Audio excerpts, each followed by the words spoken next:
Good evening and welcome back to Singapore. We are here for day 4 finals at the Toyota World Para Swimming Championship Singapore 2025. Again, we see some of the wonderful sights around this city of Singapore. It is really a fantastic venue for these World Championships in 2025. And what a great setting for the swimming at the OCBC Aquatics Centre. We've been here for 3 days of action. We're officially at the halfway point of these World Championships as we go into day 4 finals. 25 more World Champions to crown tonight in the final session. My name's Paul Noble. I'll be taking you through the action tonight, and alongside me is Liz Johnson. Good evening, Paul. Good evening, Liz. Good finals session in prospect tonight. Yes, we finished with 2 excellent relays. The small teams, they were direct to final tonight, but it will be very exciting. It's our first set of relays for the visually impaired athletes and the S14 athletes. We saw the 20-point relays earlier this week. They weren't without their excitement. But it's a long way to go before we get to those. So, absolutely. There's our technical officials being introduced. Their pictures there up on the big screens. It's a nice touch, isn't it? Quite a lot of images of people up there. Athletes, technical officials. Commentators haven't been up there yet. I don't think that's necessary, do you? No. Face is best suited to radio, that's what they say. Something like that. The fans are in. Yeah, we had a great heat session this morning. We had another world record set by Katie Kubiak of the USA, and she'll go again tonight, looking to better that time that she set this morning. And we've been blessed with world records, 4 on each day of competition here in the first 3 days. So if we're going to keep that run going, we need another 3 tonight, and it's definitely possible. Absolutely, there were some great swims in the heats that showed potential. Like you said, we did actually have a record. We've been very fortunate this week as everybody turns their eyes to that big cube that we saw the officials just on. Now it has turned into a dance cam. Yeah, they've had a lot of features, haven't they? Yeah. Dance cam, air guitar cam, flag cam. Oh, it's been good. Flex cam. Yeah.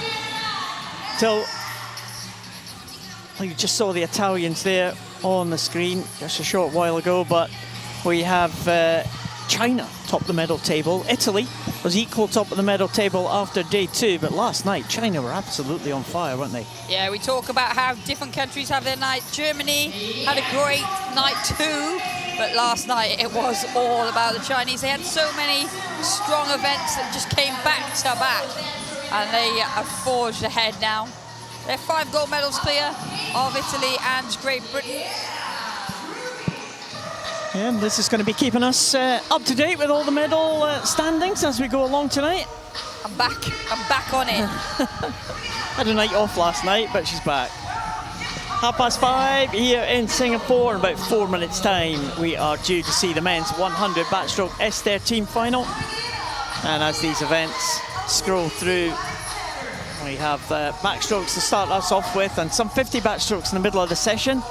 The 200 events, the freestyles and the individual medleys, then a few hundreds to finish off with, and the medley relay and freestyle relay for 49 points and S14 swimmers respectively. So lots to look forward to here tonight, Liz. And of course, as always, mixture of classifications that are going to be taking part in these finals. This is the men's 100 metres backstroke S13 final. Igor Bolotov was fastest qualifier from the heats, the Uzbek swimmer. And again, Liz, S13 swimmers with a visual impairment. S11 to 13 are those with those classes for visual impaired swimmers, with S11 having no vision at all, and S12 and 13 having partial vision.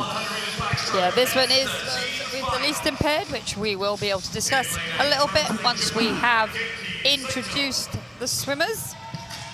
Swimmers coming in now, led by Gente Saito of Japan, another final for the Japanese swimmer. They'll come in from the outside lanes into the middle, the fastest swimmers swimming in the middle tonight. World Championships silver medalist last time out, Alhambra Moya. Gabriel Steen from Norway in lane number 7. Over on the opposite side, Evgeny Losatin, the 22-year-old, representing the neutral para-athletes. Thomas van Vanrooy, the reigning world champion. Can he retain his title? He goes for the Netherlands in 6. Alexei Virchenko, already a medalist this week in the butterfly, goes in lane number 3. And the fastest 2 qualifiers from the heat. Nicholas Lee Turbide from Canada, World Championship silver medalist in 2022. And Igor Bolotov, the only man under 1 minute mark, 59.31 in qualification for the Uzbek swimmer. And that was almost 0.7 ahead of Turbide, who was just over that 1 minute mark, 1 minute 0.07, and it was a great swim from the Canadian. It was. He'll be glad to be back to good form. Hasn't had the easiest season, as so many athletes experience after Paralympic Games. A few injuries, but he will be delighted with that heat. He's given himself a real chance in the final. Got 2 world champions here. Turbide was the champion in 2022. Van Vanrooy was the champion in 2023. Where is this one going to go? Igor Bolotov. Well, he'll start as a favourite after that heat swim. But Virchenko was the man prior to this competition that topped the world rankings. Virchenko in 3. Bolotov in 4. Turbide in 5. Van Vanrooy in 6. Those will be the pre-race favourites, those yellow marked lanes, and lanes 4 and 5 as we look at it. And as they get away, it is only Bolotov and Virchenko that have been under the minute mark this year. And Virchenko there at the top of the picture, going well in the early stages. Van Vanrooy, the defending world champion, has had a good start as well, down in 6 for the Netherlands. But it does look to be Virchenko and Bolotov that are going well. We can see those tapping sticks as they go over, and it's 28.33 for Van Vanrooy, Bolotov 28.38, and Virchenko 28.77, just 1/100th ahead of Turbide. It's very close, but it was a great turn for Van Vanrooy, and he leads through 75 metres. And he does lead indeed. The Netherlands had a good day yesterday. Is Thomas van Vanrooy going to get them off to a great start tonight? They're all catching him. Coming back in lane 4 is Bolotov. Van Vanrooy still there as he goes into the final touch, but it's Bolotov, reaches for the wall and gets the touch. 58.97 for Igor Bolotov. He will take the world title. What a good swim from Thomas van Vanrooy. 59.35 for the silver medal for the Netherlands. And Virchenko, 59.45, will take the bronze for Ukraine. Turbide just out of the medals in 59.87. What a great swim from Van Vanrooy there. He almost was able to hold on at the end, but it was Bolotov, the pre-race favourite, fastest from the heats, who just got past him in the closing stages there. Well, Van Vanrooy did everything he could. We saw him early in the week and he said he'd been targeting this one, and he's brought his best performance into this final, so you'll be delighted with the time. But Bolotov just had so much strength in those closing stages. Igor Bolotov from Uzbekistan is the world champion in a time of 58.97. Van Vanrooy takes silver for the Netherlands. Virchenko bronze for Ukraine.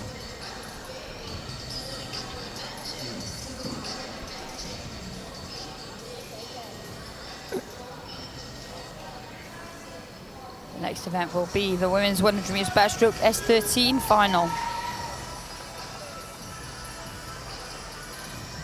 Gia Pergolini, Paralympic champion, goes in lane 4 for the USA.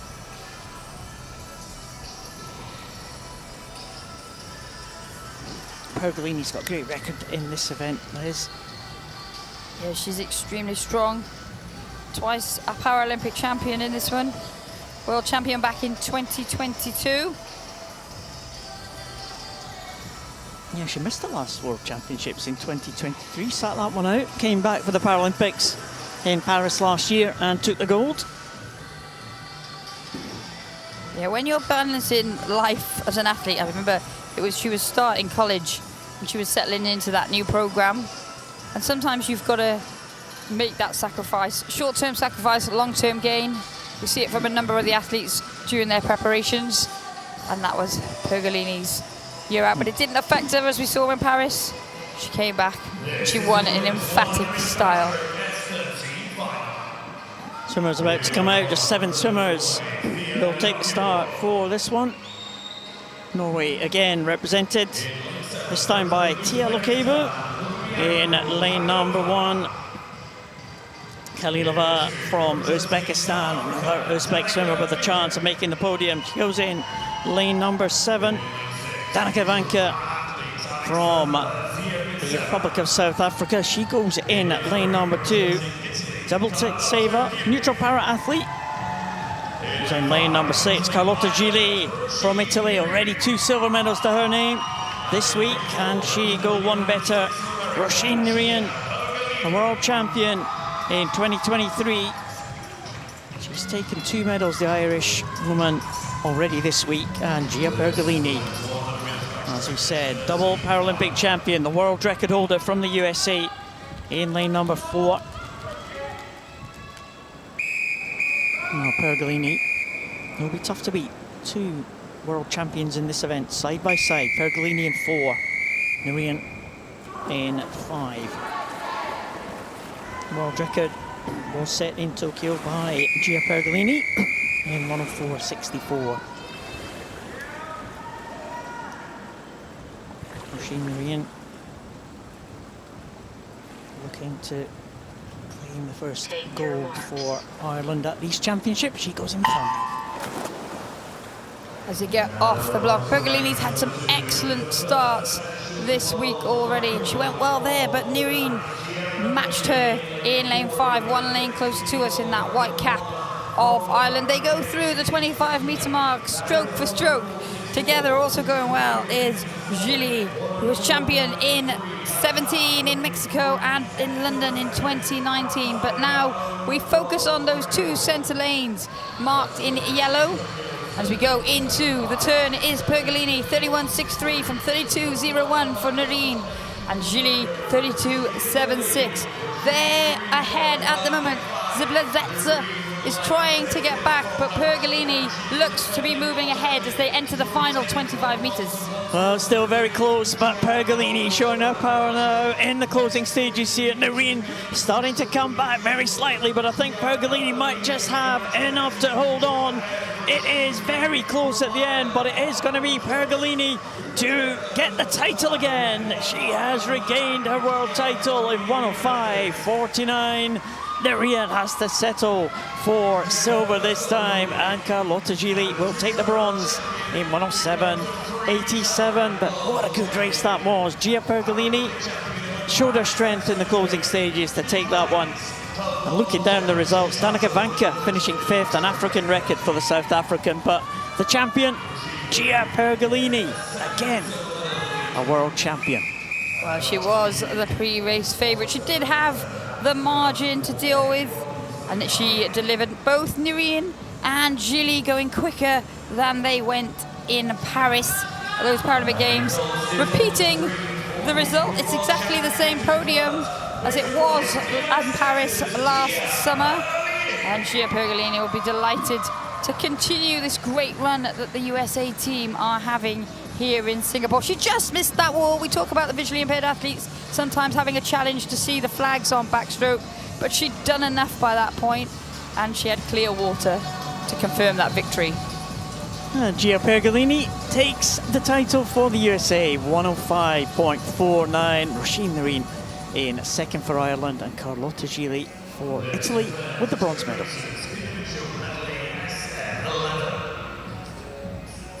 Moving on quickly, men's 200 metres individual medley, SM11 final. Rogier Dorsman from the Netherlands, fastest from the heats. Marco Meneses leads them out, a Portuguese swimmer, European medalist Marco Meneses. The other side of the pool, Jose Cantero Elvira. Alex Kozlowski goes for Poland. Kozlowski, the 17-year-old, in lane number 7. World Championship bronze medalist, Serbin, and goes in lane 2. Albert Gillis, first World Championships for him was back in 2006. He's here in the final again. Chufarov, the world champion from the last World Champs in 23. The young man, David Kurtoshvili, very much the informed swimmer. 2 golds to his name already this week. And Roger Dorsman, great swim that he had to qualify in first position for this one. He is Paralympic champion. And he won the breaststroke last night in emphatic style. The Dutchman, there's Dorsman on the left-hand side, Kurtoshvili on the right. This is the S11 class, so Liz, swimmers with no vision.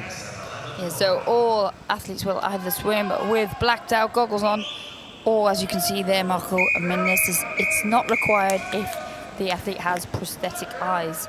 So there will be a delay at the end while those blacked out goggles are checked for the necessary swimmers. As they line up now. Roger Dorsman, he missed the turn this morning in the heat, so he does know he's got time to make up there. Dorsman is the world record holder.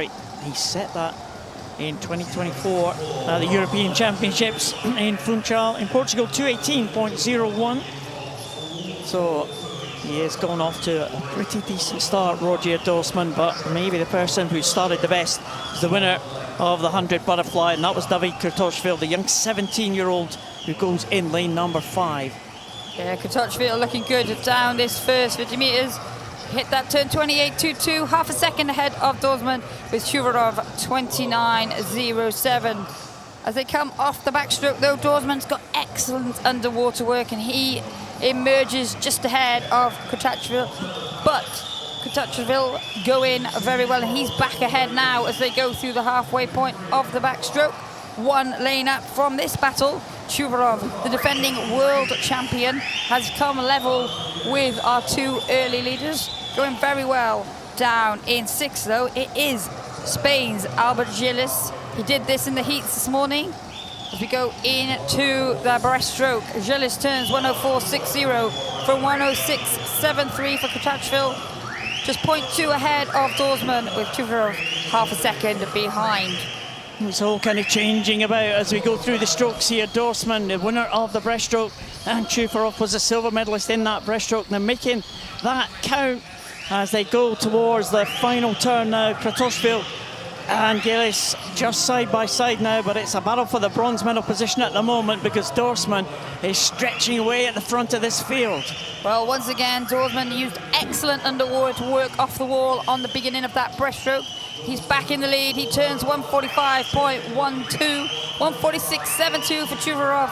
Kurtoshvili 149.41, clear of Gillis now, and he looks to be working his way to the bronze medal. Dorsman going through 25 meters of this freestyle, but Chufarov is charging back. Oh, Chufarov certainly is coming back now. Dorsman feeling the pace, and here comes Chufarov, the reigning champion. Is he going to go ahead of Roger Dorsman in the closing stages now? Chufarov and Dorsman into the wall, and it is. Chufarov will get it in 2:19.34. 2:19.88 for Dorsman, and Kurtoshvili finishing fast in 2:21.73. But Chufarov has done it. He has retained his world title that he won in Manchester in 2023.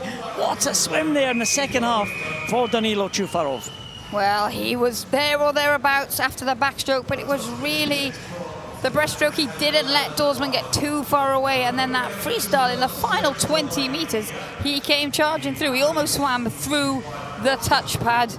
He'll be delighted with that. It's the fastest time in the world this year. He needed to do that because Dorsman was only half a second behind him for that silver medal. Wow, what a fantastic race. It changed about as we went through. Albert Gillis was there. Kurtoshvili led them out. There's the tap at the end of the backstroke. The 3 swimmers absolutely together as they went on to the breaststroke, but Gillis was ahead of them at that point. Dorsman used the breaststroke to great advantage there, and Chufarov, well, you just see the lead that Dorsman had, but down that final freestyle, wow, Chufarov, fantastic freestyle, great finish, and he's the champion. He looked so strong. Dorsman just tying up there in the final 10 meters. They're waiting for this goggle check. Endorsement. Chufarov and Kratochvil, your medalists as they stand. They've had some great tussles this week already, haven't they? Yeah, they just keep on coming. And we were talking earlier about how a lot of the time in the S11 events, it seems that one or two swimmers come in really good form and have excellent weeks, and that's happening here. Danilo Chufarov will retain his world title here in Singapore. Roger Dorsman, the silver for the Netherlands, and David Kratochvil, the bronze medal for Czechia.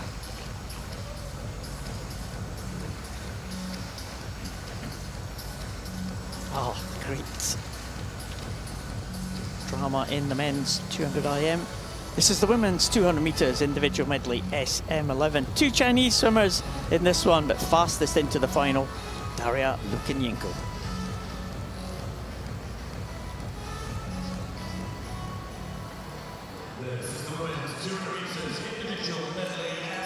Swimmers coming out. The little dome, the gate at the end of the pool. Tina Rabellini, medalist at the 2022 World Championships, as was Tilda Alcazar Figueroa. She was also a medalist at her home World Championships in 2017 in Mexico City. Zhang Jiaotong, the Asian silver medalist from China, goes in lane number 6. And there's the ever-smiling Lisette Bronsma, world champion back in 2019, bronze medalist already this week in the 50 free. Reigning world champion Ma Jia from China in lane number 5, Paralympic champion from Paris last year, Daria Lukyanenko. And Lukyanenko already 2 gold medals to her name this week in the 50 freestyle and the 100 breast. So we know that she is going to be strong in that all-important breaststroke element of this individual medley, Liz.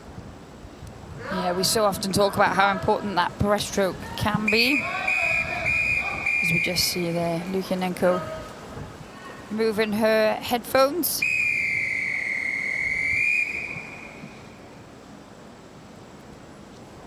Rabellini will be closest to us again. This is the SM11 event. All the swimmers wearing blacked out goggles. Lukyanenko, last one. 2 eyes on the blocks.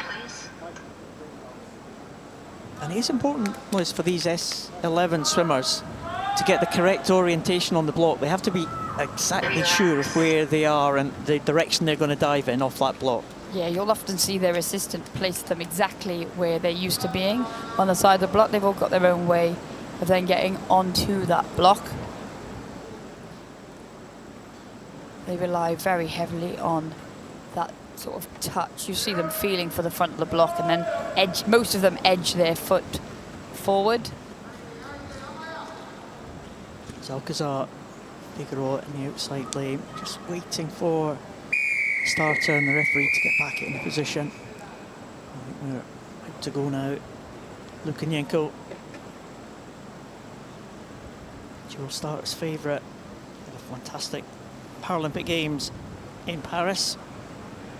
Take your marks. She goes in lane number 4, but Lisette Bronsma, we've seen her in good form this week. Ma Jia, the defending champion from China, you can never discount her, the Chinese swimmer, in lane number 5. Yeah, there is Bronsma. She had the best reaction off the block. You see a lot of these SM11 athletes come straight up, not use that underwater phase because they need to orientate themselves with the lane rope as quickly as possible. Ma Jia leading at the moment in the early stages, but Lukyanenko now coming level as they go into this butterfly turn. Bronsma still going well in lane 3 as we go through. It is Lukyanenko 36.01 from Bronsma 36.36 with Zhang 36.77 just ahead of her compatriot Ma Jia.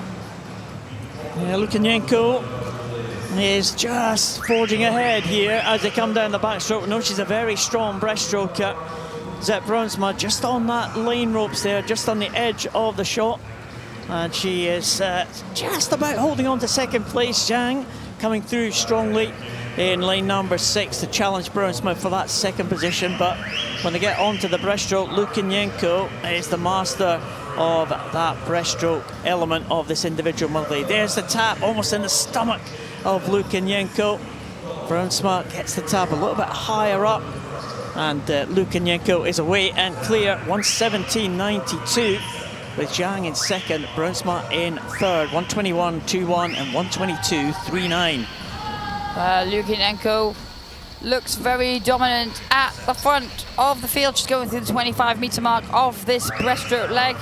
Nothing to choose really between Zhang and Brunsma in 3 and 6. Ma trying to come back, but she's a long way down with 75 meters to go. Lukyanenko at the front of the field. It'll be difficult for her to be caught. Now she takes the tap, glides to the turn. She's on to the freestyle. 2:02.96 for Lukyanenko. So we look at the battle for silver. It's Brunsma 2:09.36, Zhang 2:09.55, and then Ma 2:14.63. So we're here now. We're looking at Lukyanenko as she goes through the 25-meter mark into the final part of the race. She is away and clear. She is, and no one's going to catch her now. Daria Lukyanenko, she's the world record holder, the Paralympic champion, and now she's going to become the world champion. Daria Lukyanenko into the wall now in 2:40.82. Convincing win. Who's going to get second? Is it going to be Zhang? Is it going to be Brunsma? It's Zhang by 1/100th of a second from Lisette Brunsma in the end. Wow, that was a tight finish. They were together most of the way down that 200 individual medley. Margia is in fourth position. Alcazar Figueroa finishes in fifth, and Rabellini will complete the proceedings, finishing in sixth position. But really, it was a little bit of a procession there for Lukyanenko. As that race progressed, the lead just grew and grew, Liz. Yeah, it was a very different story from this time last year. In Paris, the gold and silver, on that occasion it was Lukyanenko and Ma, separated by less than a second, but Lukyanenko had no problems here today. Once she got to that backstroke turn and onto the breaststroke, she was away and clear. It was very tight behind her though for that tussle for the silver, and it came, as we so often see in these SM11 events, right down to the wire. Yeah, Lukyanenko, real class of this field, certainly in the individual medley and in the breaststroke. And the breaststroke makes such a difference in that individual medley. And she's able to keep straight, keep right down the lanes, and that's important in this S11 class. Yeah, we just see now the goggles being checked, the swimmers leaving the water, and as you said, Paul, the lane, like breaststroke is really hard to swim against the lane rope because you get your feet caught in it and it really hurts. And actually, if anyone's ever kicked anyone in training or in a public swimming lane, they know how much a breaststroke kick can hurt. So there's that added element as well for these SM11 athletes to contend with. They're warriors, lane rope warriors. Daria Lukyanenko is the champion to go with her Paralympic title last year. Zhang will take the silver and Lisette Brunsma will take the bronze. 1/100 separating those two.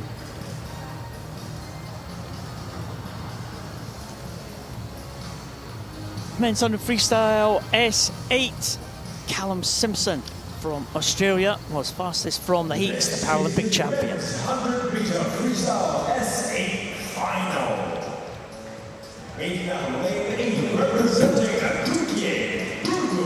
Here's the swimmers coming out. The Turkish swimmer Yaraman in the outside lane, already a backstroke medalist this week.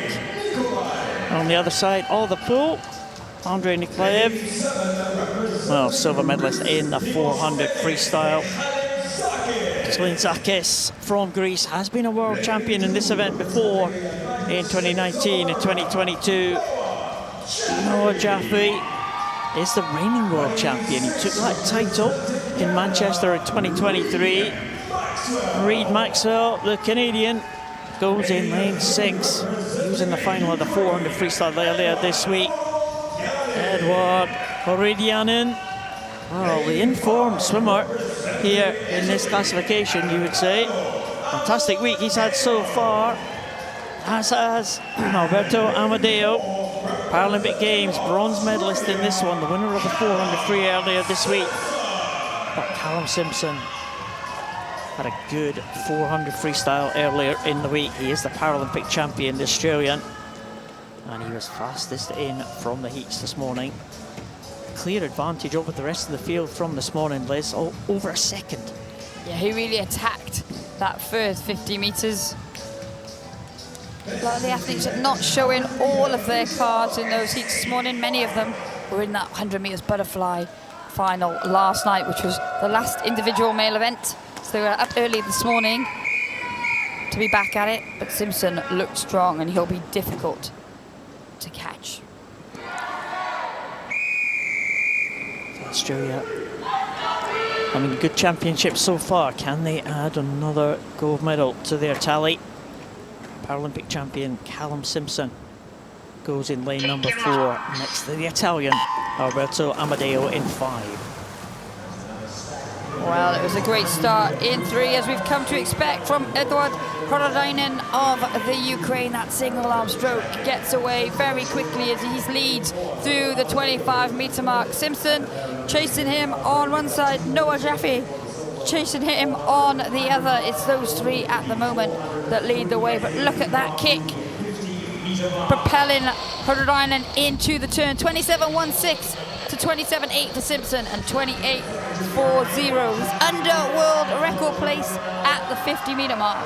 And he had some great work off the wall using those strong legs, Edward Horodinen. But it is Callum Simpson coming back in the yellow cap of Australia. So very close for 3rd, but Horodinen is now just being overtaken by Callum Simpson now into the closing few metres. Amadeo coming back, but he's not going to catch Simpson. It's going to be Simpson to the wall first. And it is Amadeo in the silver medal position. And Horodinen will get the bronze medal, and it is a fantastic swim from Callum Simpson. 57.15, another lifetime best for the Australian, an oceanic record for him, and that was a fantastic race. But what a good swim from Edward Horodinen. He almost was able to hold on, but Simpson came past him in the closing stages, as did Amadeo. Fantastic swim there from the Australian. Well, it was fantastic swimming all round, and you can see Simpson let Horodinen take him out. He would probably be a little bit surprised by just how fast that split was. It just goes to show how fast Denis Tarasov was coming home on the second 50 when he broke that world record, because that world record's 55.84. And Callum Simpson with an excellent 57.15 to take that one. You can see how much the oceanic record means to him. Absolutely delighted. That's one of our best celebrations, I think, so far this week. Maybe without the language, sorry about that. But he's just excited. And Amadeo finished well too. An oceanic record for Callum Simpson, and he was pleased about that, we think. 57.15, Amadeo takes the silver, and Edward Horodinen, another medal for him, the bronze. Women's 100 freestyle S8 final. 2 Italians go in the centre lanes for this one. Francesca Malazzo, Letitia Malesi. They are split by Jessica Long of the USA, who goes in lane 5.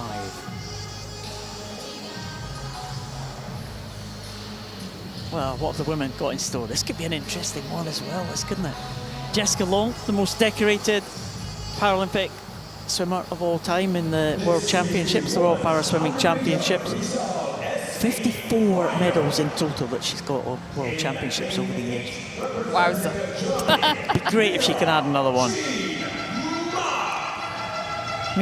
Jean Mack comes out in lane number 8 for Germany, a medalist in the backstroke a couple of days ago. That very good day for Germany. Abby Tripp for Canada goes in lane number 1, an African record in the heats for Husna Kukandakwe from Uganda. She goes in 7. Maria Pavlova, a record breaker in the breaststroke yesterday. Neutral para athlete in lane number 2. There's the first of the Italians, Letitia Malesi. She goes in lane number 6. A good heat swim for her. Alice Ty from Great Britain. 3 gold medals to her name already at these championships. The most decorated athlete so far. and Singapore. And there is Jessica Long. 3 times she's been a world champion in this event, 100 freestyle S8.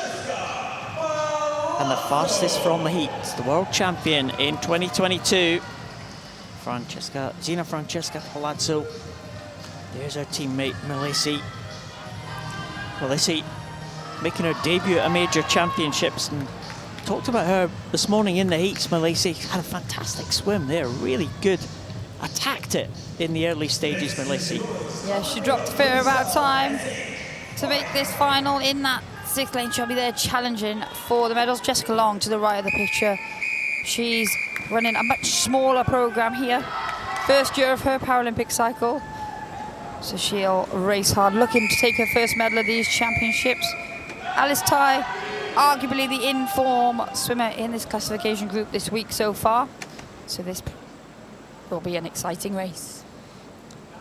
Alice Tai is the world record holder. She goes in lane number 3. Palazzo, the fastest qualifier, in 4, and Jessica Long in lane number 5. And again, a good start for Kukan Dakwe there, the Ugandan, in lane number 7, taking her to an early lead. Well, she had an excellent heat swim this morning to lower her own African record. She's closest to us in this shop, going well in the centre at the moment is Palazzo, obviously closest to us, and then Alice Tai now just starting to move ahead for Great Britain. Jessica Long will tend to feature in the latter half of the race as we go into the turn. 31.69 for Tai, Palazzo 32.19, and it is Long 33.67.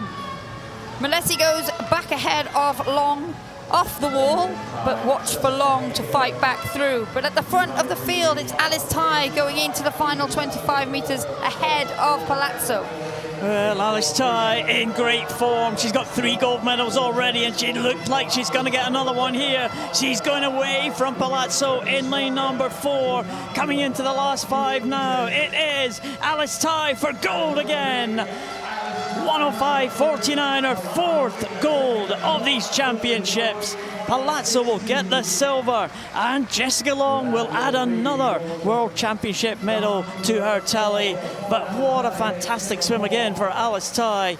She did the business in the final. She wasn't fastest into this final, but she delivered when it mattered. Well, as we said, she's the informed swimmer. She's swimming with confidence.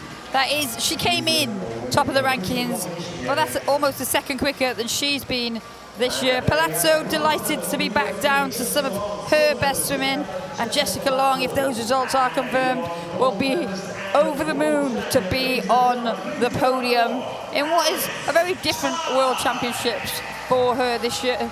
She's had a very different approach, taken her training slightly differently, and you can see all 3 of those medalists delighted with their positions. We are just waiting though on those results. Why do they do this to us?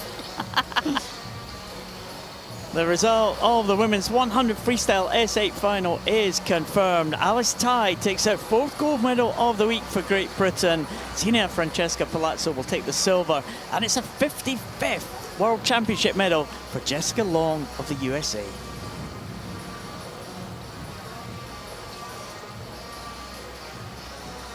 Well, that was good, wasn't it? Alice Tai looks great. She did look very strong there. Men's 400 freestyle S6 final. Taliesin Glock, Paralympic champion from Brazil, goes in lane 4.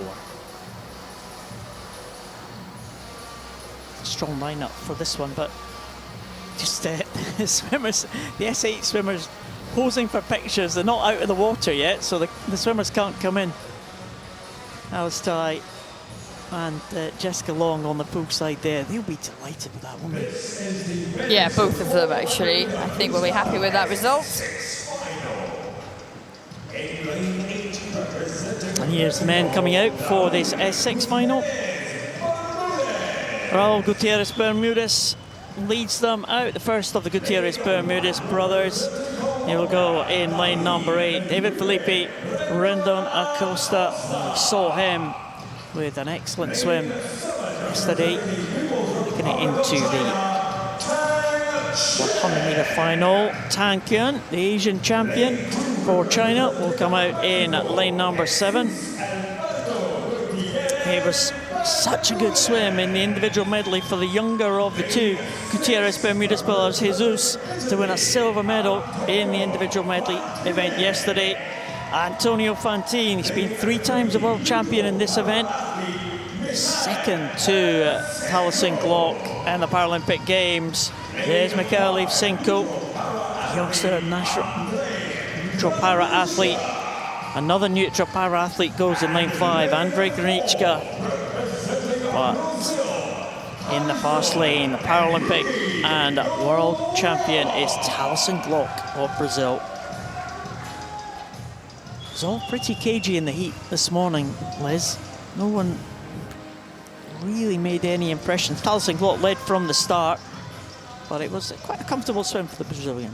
It was, and nobody, like you said, nobody really was giving anything away. For the majority of these swimmers, qualification was pretty comfortable. So expect a few more fireworks in this final tonight. Antonio Fantine in 6 for Italy. We'll definitely plan on featuring higher up than he did this morning. Taliesin Glock and Antonio Fantine have had some great tussles in this 400 freestyle in recent years, and Taliesin Glock has come out on top Thank you, Mom. in the last 3 occasions that they have come up against each other. So Taliesin Glock off to a good start, as you might expect there in lane number 4, with the use of that good leg that he has. Yeah, he's a tall figure, he's strong off the block. We are looking at the top of the field, Rendon Acosta and Jesus Gutierrez Bermudez. But now we move to the centre. This is where you would expect the battle to unfold. Glock and Fantine, they battled it out at the Paralympic Games in Paris and in Tokyo.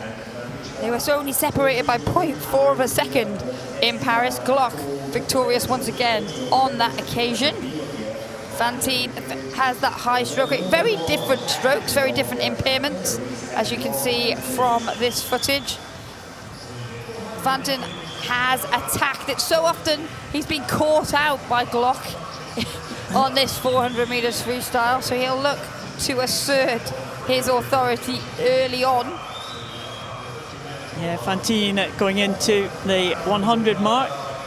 And we'll just have a check of the splits there. 109.04. Well, he's inside world record pace at this very early stage. It's a long-standing world record held by Anders Olsson of Sweden. And that's stood since 2009. So it's a very tough record. Won't be on Fantine's mind at the moment, though. He'll just want to get in ahead of Taliesin Glock, and he's doing a good job. Glock in second. It looks like it might be Granichka coming through to be in 3rd position as they come up to that 150 mark, but not much in it behind Granichka. But Fantine off to a very good start indeed, and he has a lead, Liz, of over 3 seconds on Taliesin Glock at this stage. And he's looking good in these early stages. Fantine did win this World Championship title in 2022, the year after that Tokyo Paralympic victory from Glock that took everyone by surprise, including Taliesin Glock, I think. But since then, it has been Glock that has delivered. He is the defending world champion. As we said, he won again in Paris last year. But right now, it is Fantine who's in charge of this one. 2:23.24. He's at half a second outside that world record pace at the halfway point. So he's looking very strong indeed. Glock looking good. He holds the championship record from Manchester in 2023 with a time of 4:52.42. So he's not a million miles off the pace either. And Granichka, the silver medalist back in London in 2019 in that yellow lane 5, also going well. Still a long way to go. 150 meters at this turn. Fantine's over 3 minutes, 0.37. Yeah, he's got that under control. 3:05.99 for Glock. Granichka 3:07.36. But Fantine looking like he is going to take this one comfortably at the moment. 5.5 seconds is the advantage. Not sure that Glock is going to be able to pick that kind of deficit up in the closing stages. Well, Glock has been superb at the 400 freestyle over the last few years, but Fantine has been very good at the sprints. The 100 and the 200 freestyles has been good, but in recent years, the 400 just eluded him. He's gone over there at 3:38.99. We'll just check the gap between Glock in second place, 3:44.39. And it is, well, it narrowed just slightly by a tenth of a second, but that's not going to be enough for Glock. No, it would take a huge effort from Glock and something significant from Fantine for that deficit to be closed. The Glock did move away from Gronishka on that last 50 meters of the 300. But as we go into the final turn now is Fantine, 4:16.17. He looks like he's away and clear for this one. That gap has opened up to even further, so it looks like it will be gold to Italy. Glock looking safe for silver as we watch Fantine come into the final 15. Yeah, Fantine into 15 meters to go, and he is going to take this one comfortably. He's going to double up. He's going to take the 400 to match the 100 that he won earlier in the week. And Fantine is into the wall, 4:52.61, and he punches the air. Glock it will be in second, and Granichka will come through in third position. A good finish there from Jesus Gutierrez Bermudez for fourth. But there is Antonio Fantine. That's the one he wanted. It was Taliesin Glock. Was almost his bogey swimmer, wasn't he? He always seemed to get the better of Fantine in this 400 freestyle. But Fantine is back on top again and celebrating. And a very good time as well for Antonio Fantine, 4:52. Yeah, we see different approaches from swimmers. Sometimes it's about the time, sometimes it's about the win. And we've talked about what swimmers are here, and this was a very quality field. All of the Paralympic medalists in this one, all of the World Championship medalists in this one, because the Gutierrez Bermudez brothers both with a bronze each apiece from the last World Championships and the last Paralympics. So that's why you can see Fantine celebrating the way he is, because he knows that is a really strong victory here today. And look at the gap that he had from over well, the rest of the field, but particularly over, like you said, his nemesis really, Taliesin Glock. Fantine went out very fast indeed, under world record pace. That long-standing world record survives for another day. But Fantine nods his head at the end, he punches the air. He is the champion. Antonio Fantine wins the 400 freestyle S6 in a time of 4:52.61. Taliesin Glock, the Paralympic champion, has to settle for silver this time, with Andrei Granichka bronze. Medal ceremonies coming up. The first set of medal ceremonies for the opening events that we saw tonight. 3 ceremonies for you to enjoy right now.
Please put your hands together for your medalists.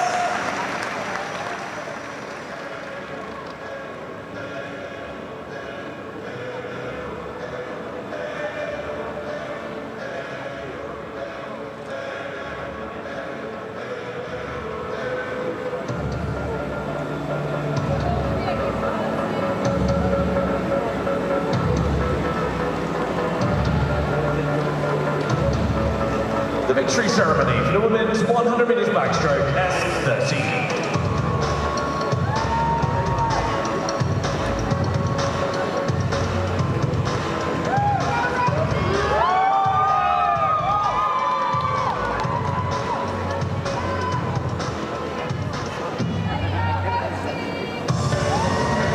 Bronze medalist representing Italy, Carlotta Gili.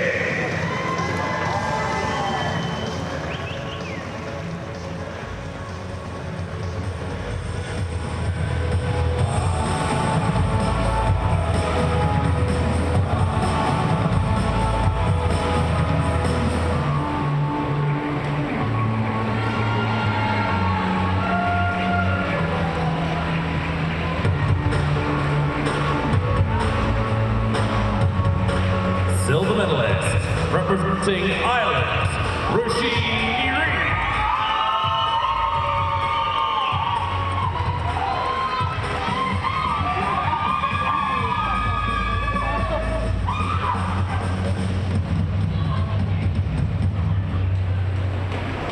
Gold medalist and world champion, representing the United States of America, Gia Pergolini.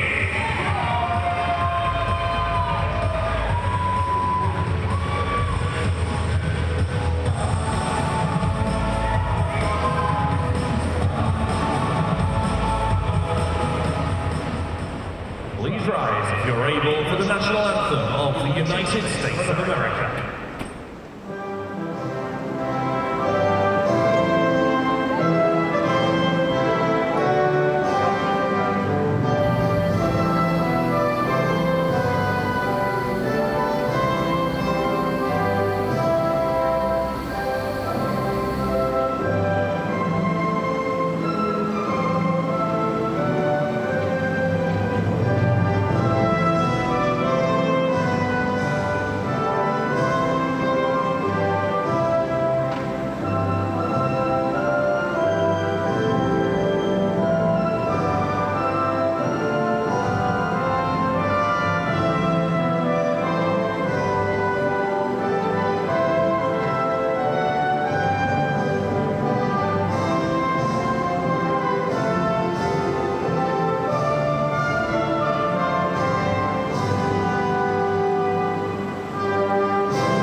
Please put your hands together for your medalists.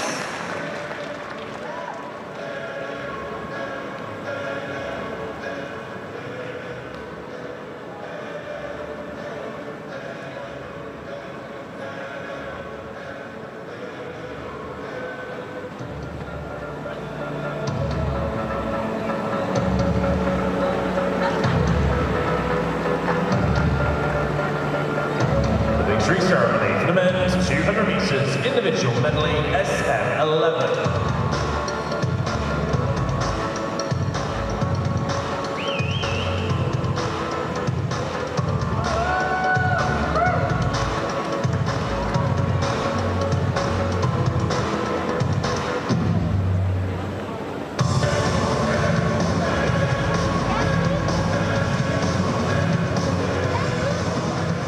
Bronze medalist representing Czechia, David Kratochvi.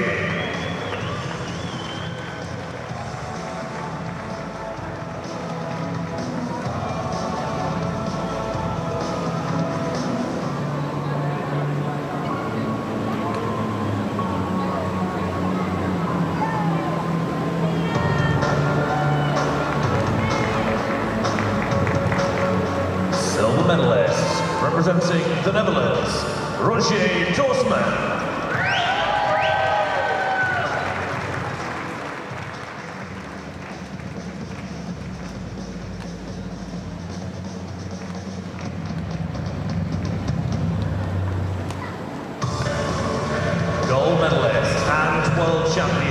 representing Ukraine, Danilo Shufarov.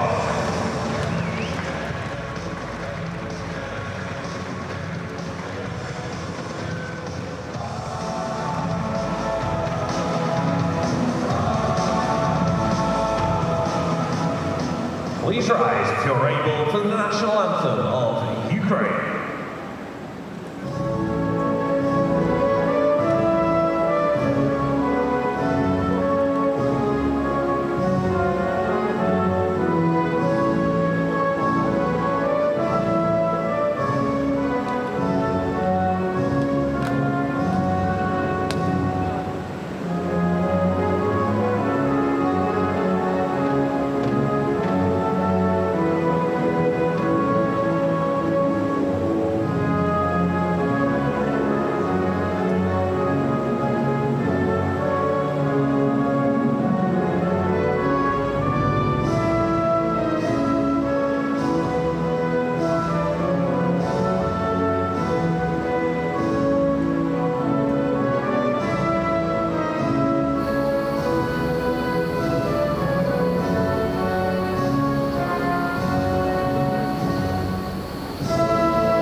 Please put your hands together for your medalists.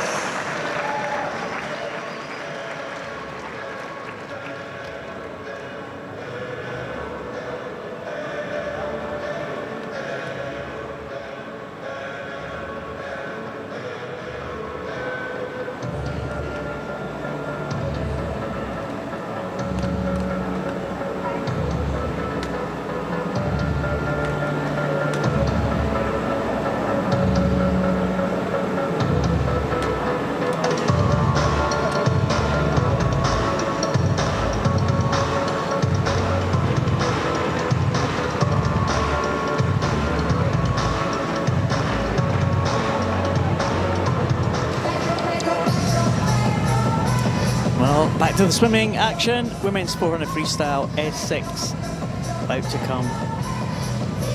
Well, we had a dominant victory in the men's event. What are the women going to show us now? Jiang Yuyan goes in the fast lane in the women's 400 freestyle S6.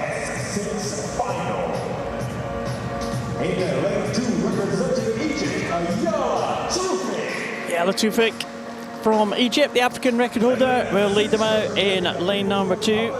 Just 6 swimmers in this final. 2G had a great swim in the individual medley yesterday to take gold. Evelyn Sharas, the Hungarian medalist on the European and world stage. Sharas Neuromeister will go in lane number 5. And the swimmer from Switzerland, the Paralympic Games silver medalist, and in Paris last year she was behind this swimmer Jiang Yuyan of China. In Paris, Jiang had such a good Paralympic Games, taking 7 gold medals in all, including 1 in this one, the 400 freestyle. She is the world record holder. She set that world record back in Tokyo Paralympic Games in 2021. There's Meister. She's the European champion.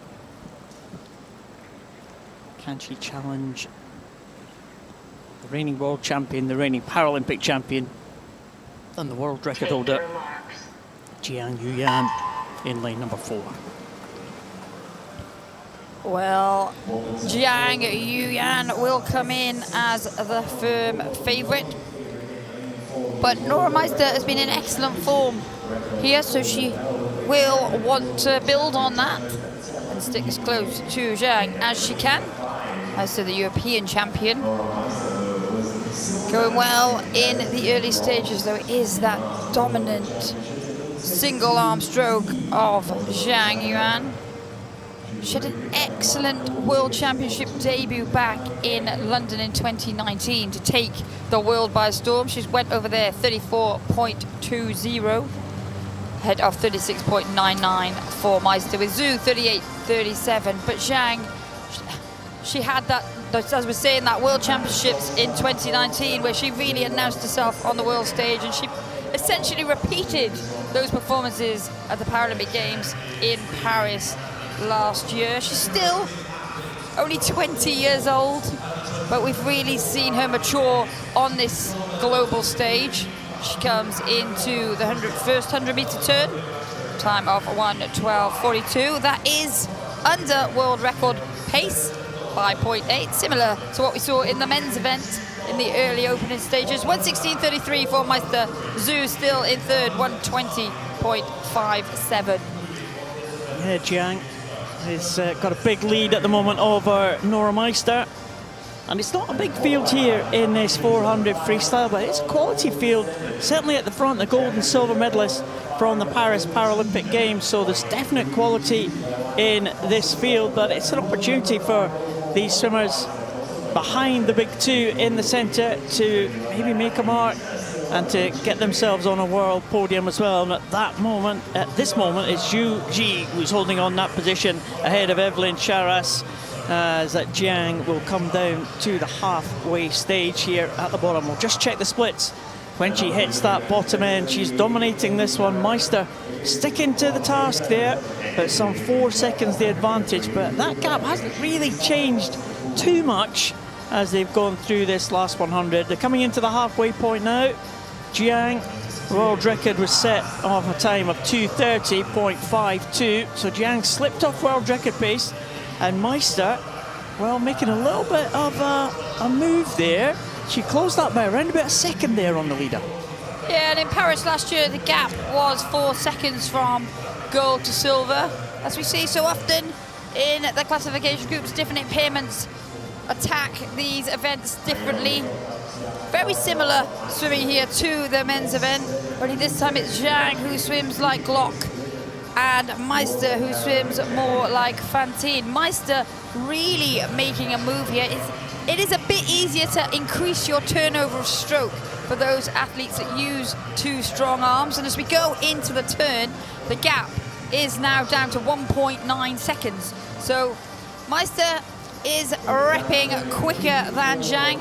3:12.35 was the time for Zhang there. 3:14.25 for Meister. And Jiang just gets that advantage off that turn though. Meister doesn't have anything from the legs, or very little push off the wall, but Jiang has that good leg, and that gave her that little bit of an advantage there, Liz.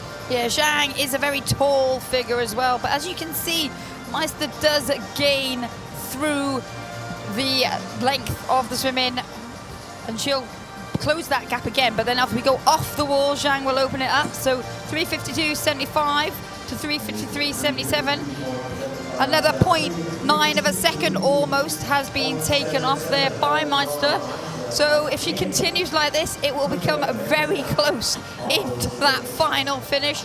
Zhang has upped her stroke rate, and now she's breathing towards the side that Meister is swimming, those two yellow lanes marking the fastest qualifiers. There was no heat this morning, so these athletes seeded based on those times that they swam last year at the Paralympic Games.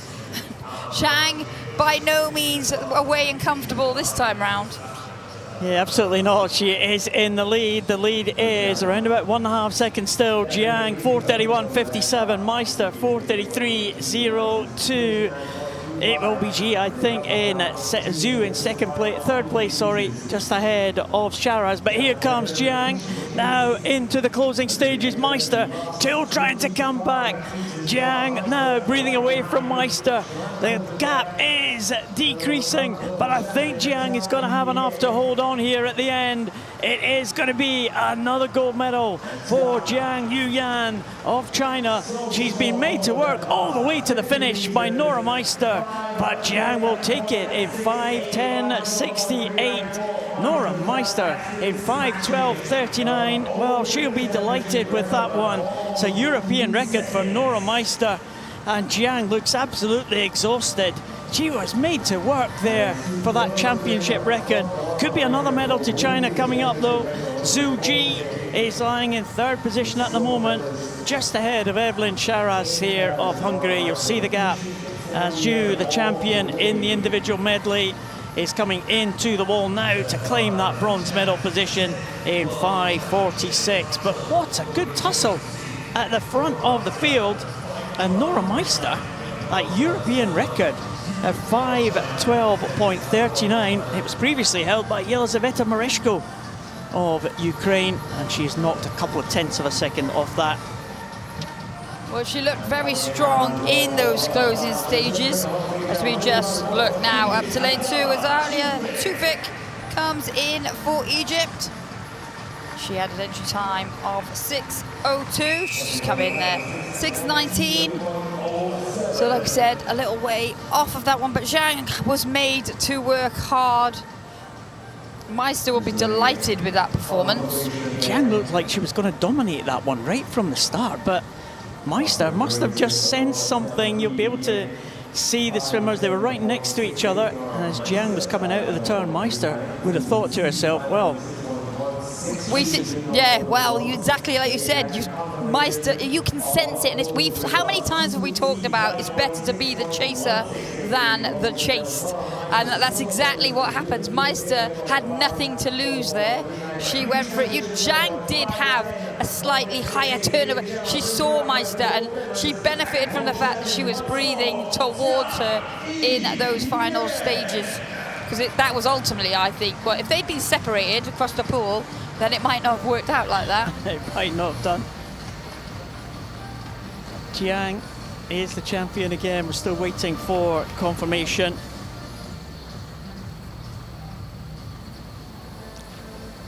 Jiang Yuyan takes the title in a championship record ahead of Nora Meister. Fantastic European record for the Swiss swimmer. And Zhu Ji takes the bronze for China.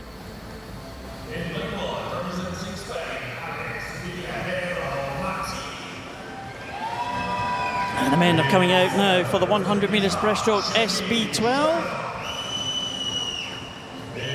Let's feel Rayo Martin. Saw Roman Michka go in that outside lane.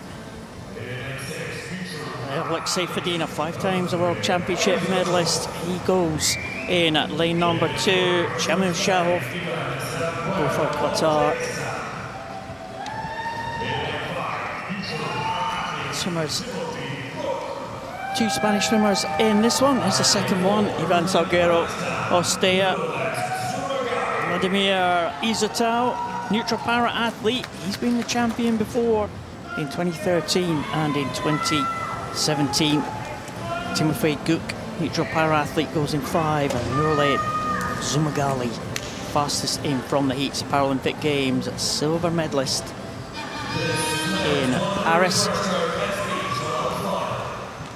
2 Spanish swimmers in this one, 2 neutral para athletes as well, 2 from Ukraine, 1 from Qatar, and 1 from Kazakhstan, the fastest qualifier, Zumagali, in that middle lane. Zumagali will be the favourite for this one. This is a visually impaired class list, the SB12 classification, but there's some experience here. Izotau in lane 6, and Fedina, who owned this 100 metres breaststroke for a number of years. 5 times world championship gold medalist. He goes right up there in lane number 2. Yeah, we often see in this SB12 event the stroke specialists coming out in force. There is Fedina in that black hat, just 1 lane from the top. In lane 4, though, going well in the early stages is Zumagali, the fastest qualifier. On the left of your screen now, to the right, it is the neutral para athlete Guk. It's those 2 leading the way going to the early seeding. 30.43 for Zumagali, Guk 31.13, just 0.2 ahead of Fedina up there, still going well into. Zumagali looks good in that tussle in the middle, but it's all getting pretty tight as they come into the final 25 metres. And right there in lane number 2 is Alexei Fedina, but it might be Zumagali possibly. And Gook also making a little bit of a move at the end here. It's all 3 swimmers coming in absolutely together. Is it going to be Gook? A real burst at the end, and it is Gook who takes it. 106.51 ahead of Zumagali, 106.64 with Fedina in the bronze medal, 106.99. But there is the champion, Timofey Gook, a neutral para-athlete. Fantastic finish there. The last few strokes were incredible. They were, and it was the very final stroke that got the victory there. We all do say if you've got a lane, you've got a chance. And Fedina once again going on that podium from up there in lane number 2. The race was centered in those 2 yellow lines in the middle. But as we said, Fedina, you couldn't ever count him out.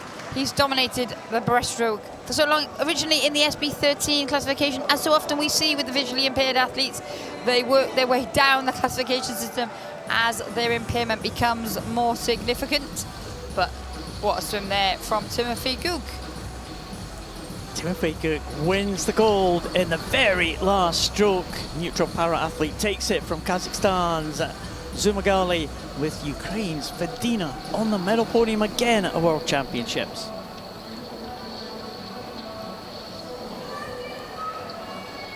Women's 100 metres breaststroke SB12. Next event coming up very shortly.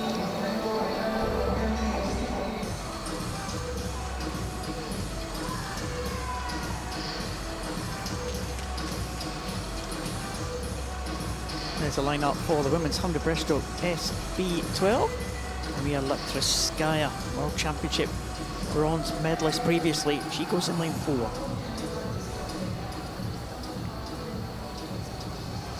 This is the women's 100 breaststroke SB12 final. In lane 7, representing... Oh, swimmers coming out, Liz, for this one, the SB12 again. It promises to be a close contest, this one.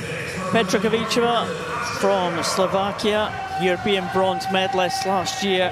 He goes out in lane number 7. Alessia Vera, medalist yesterday in the 100 metres butterfly. The Italian goes in lane number 3. There was Astrid Carroll that we saw previously in lane number 6. She goes out there, bronze medalist in the backstroke from Great Britain. There's Zheng Jiatong, Paralympic Games bronze medalist from last year. And in the middle lane, Maria Latriskaya, bronze medalist at the World Championships back in 2019. Oh, it's a wide open field, this one.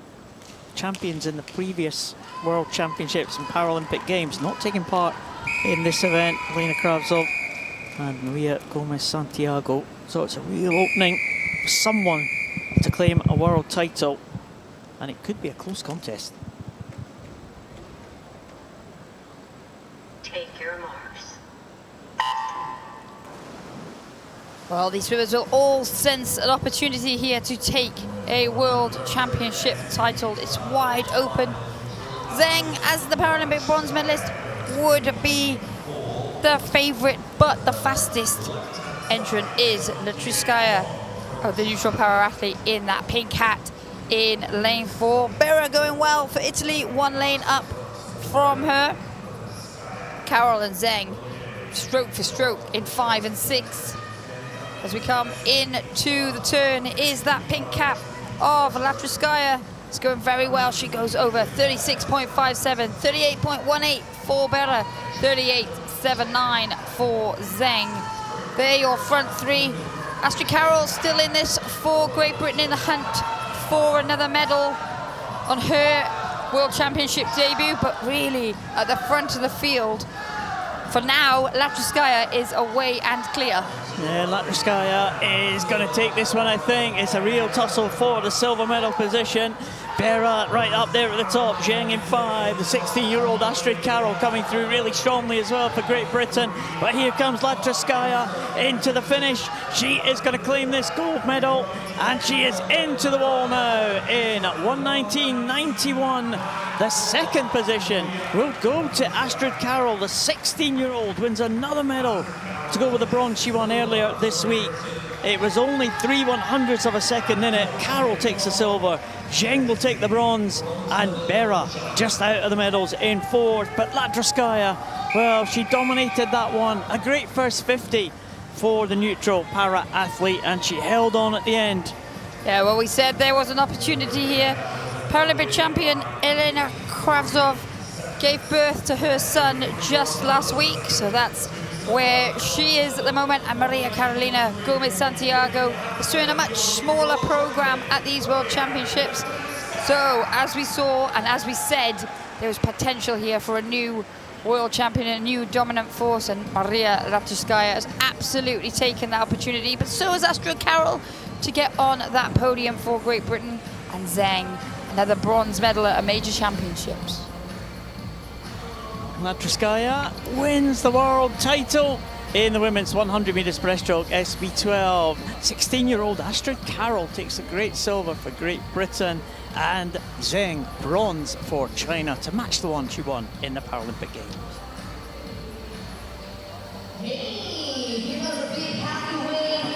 Well, it's a good race, wasn't it? Latrskaya taking that one. The 16-year-old, the youngsters really stepping up here, Liz, these championships. Yes, they are. And she dominated really in the end. She did, Latrskaya. A worthy victory.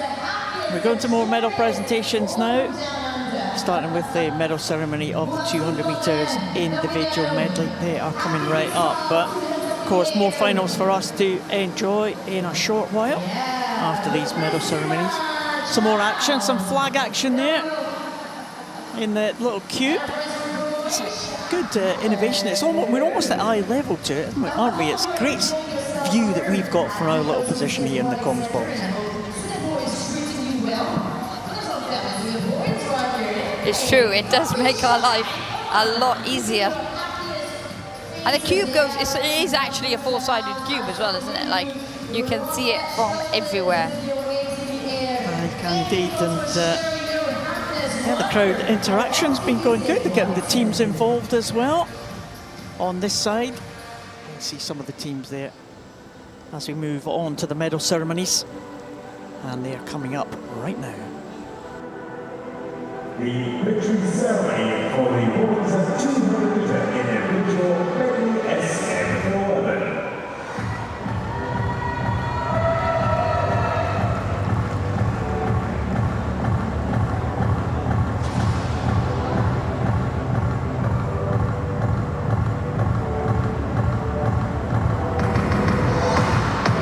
The medals will be presented by Paralympic medalist Miss Teresa Go. Bronze medalist representing Netherlands, Lisette Gronsma.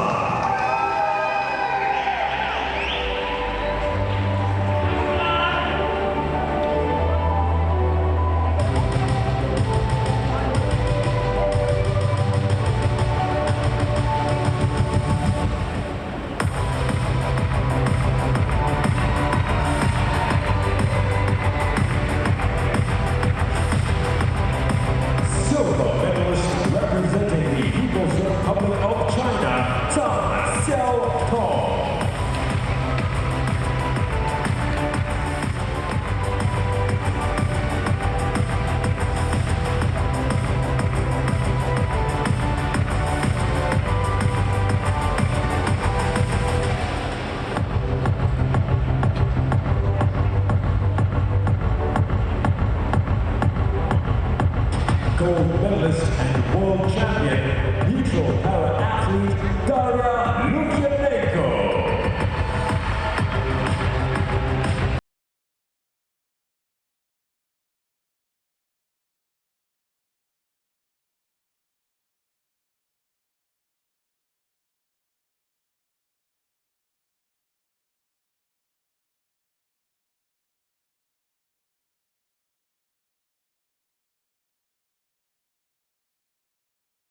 the victory ceremony for the men's 100-meter freestyle S8.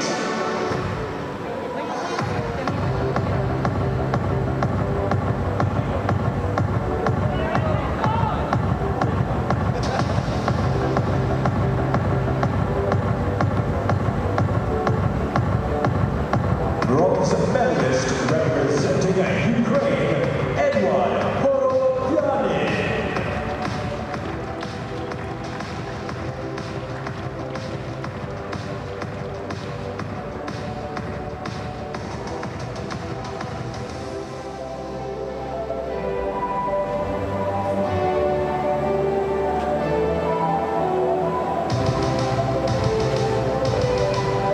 Silver medalist representing Italy, Alberto Amodeo.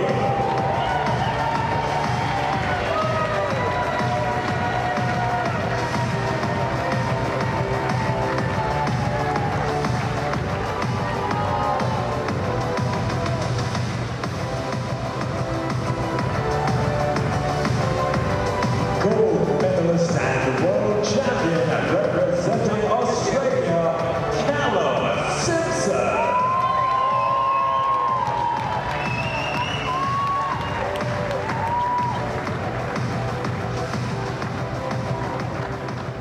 Please rise if you are able for the national anthem of Australia.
Please rise if you are able for the national anthem of Great Britain.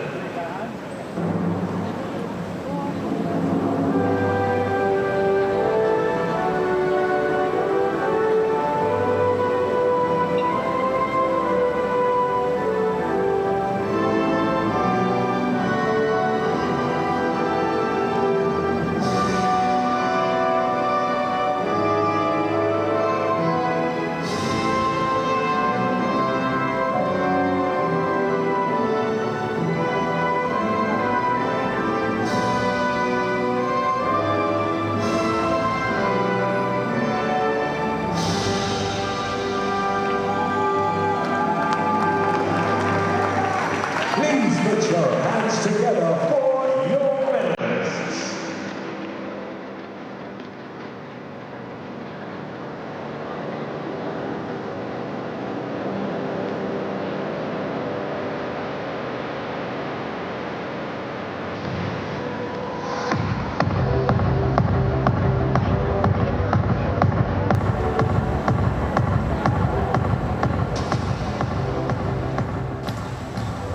Well, it's a very happy podium there. Alice Ty, 4 gold medals in 4 days. That's great performance, that, from the British swimmer.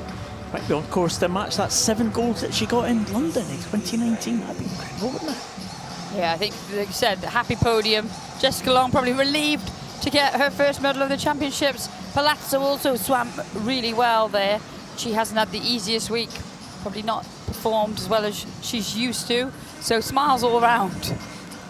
Yeah, Jessica Long, incredible 55th World Championship medal. 55 World Championship medals, that's amazing. Well, next event coming on is the 200 freestyle for the S1 men. Yeah, Chalabi and Francesco Bottella go in the middle 2 lanes of the men's 200 freestyle S1.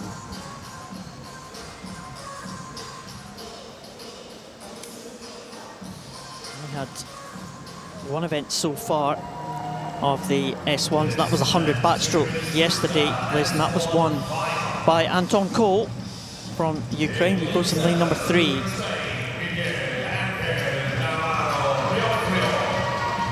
Miguel Navarro Riofrio, Paralympian in Paris for the Spanish team the last year. All the other swimmers have been medalists at the World Championships in this event before. Karapides, the silver medalist back in 2022. Silva was the bronze medalist in those 2022 championships in Madeira. And the 3 swimmers in the centre lanes, they were all medalists at the last World Championships in Manchester. Anton Cole took the gold, as he did a couple of days, or yesterday in fact, in the 100 metres backstroke. Francesco Bottella took the silver in Manchester.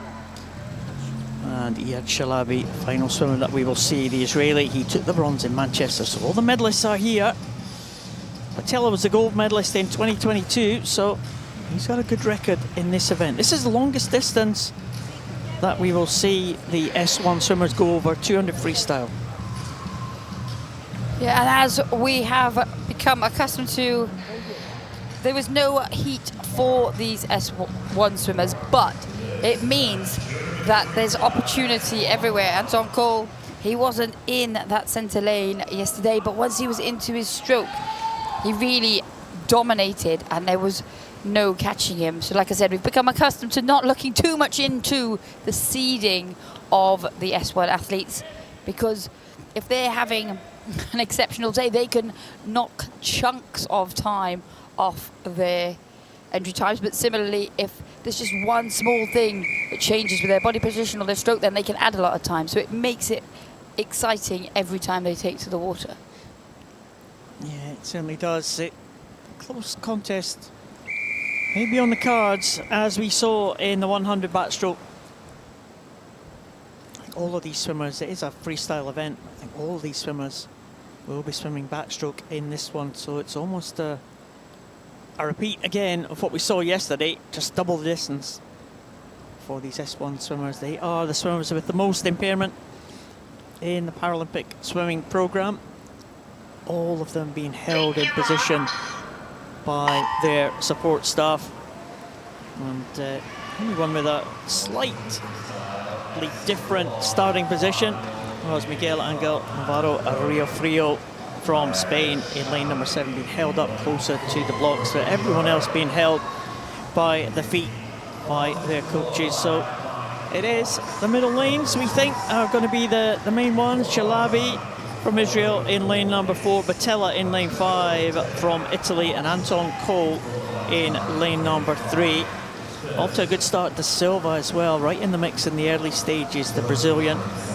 He goes closest to us as we look at the swimmers going up this first of the 4 lengths. Well, that tall figure of the silver for Brazil, he had an excellent start in the shorter distance as well, but then just faded towards the end. At the moment, it is the contrasting double arm stroke of Shalabi and that single arm rotation of Cole that are leading the way.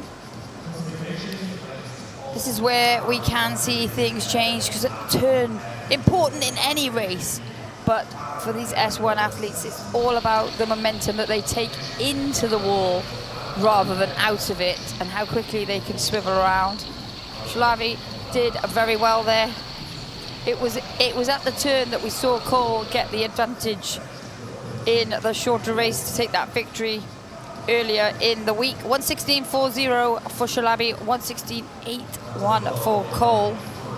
The silver still holding on to that third position at 50, but there's a long way to go in this one. Yeah, there certainly is, and most of the swimmers in this field employing that double arm backstroke technique, as we can see from Shalabi there in the centre, but Anton Cole, of course, with that alternating backstroke pull, one with each arm, and that stood him in good stead at the end of that 100 backstroke yesterday. He's keeping that momentum going, high turnover there of the Ukrainian, taking him into a little bit of an advantage at the minute. Yeah, the single arm rotation does mean that he can have that higher stroke rate as he moves through the water, and it does serve him well as they come into the closing stages of the race. Doesn't have huge range of motion in his shoulders, as you can see, so he's really just pushing the latter part of that circle as we come to the halfway point. It will be Cole now that's edged ahead. You can see he turns with his shoulder, gets most stuck on the wall. Shalabi is quicker around the wall than Cole, but Cole's back up and into his stroke quickly. 2:37.49 for Cole, Shalabi 2:40.26. Teller now has moved into the third position safely for Italy. So he's currently occupying that bronze medal position. Cole in the picture right now, looking great. Like I said, once these S1 athletes hit their form, it really is a good indicator of how the week is going to go. And Anton Cole started exceptionally well for the Ukraine, taking their first individual gold medal of these championships, and he's looking strong on this third length.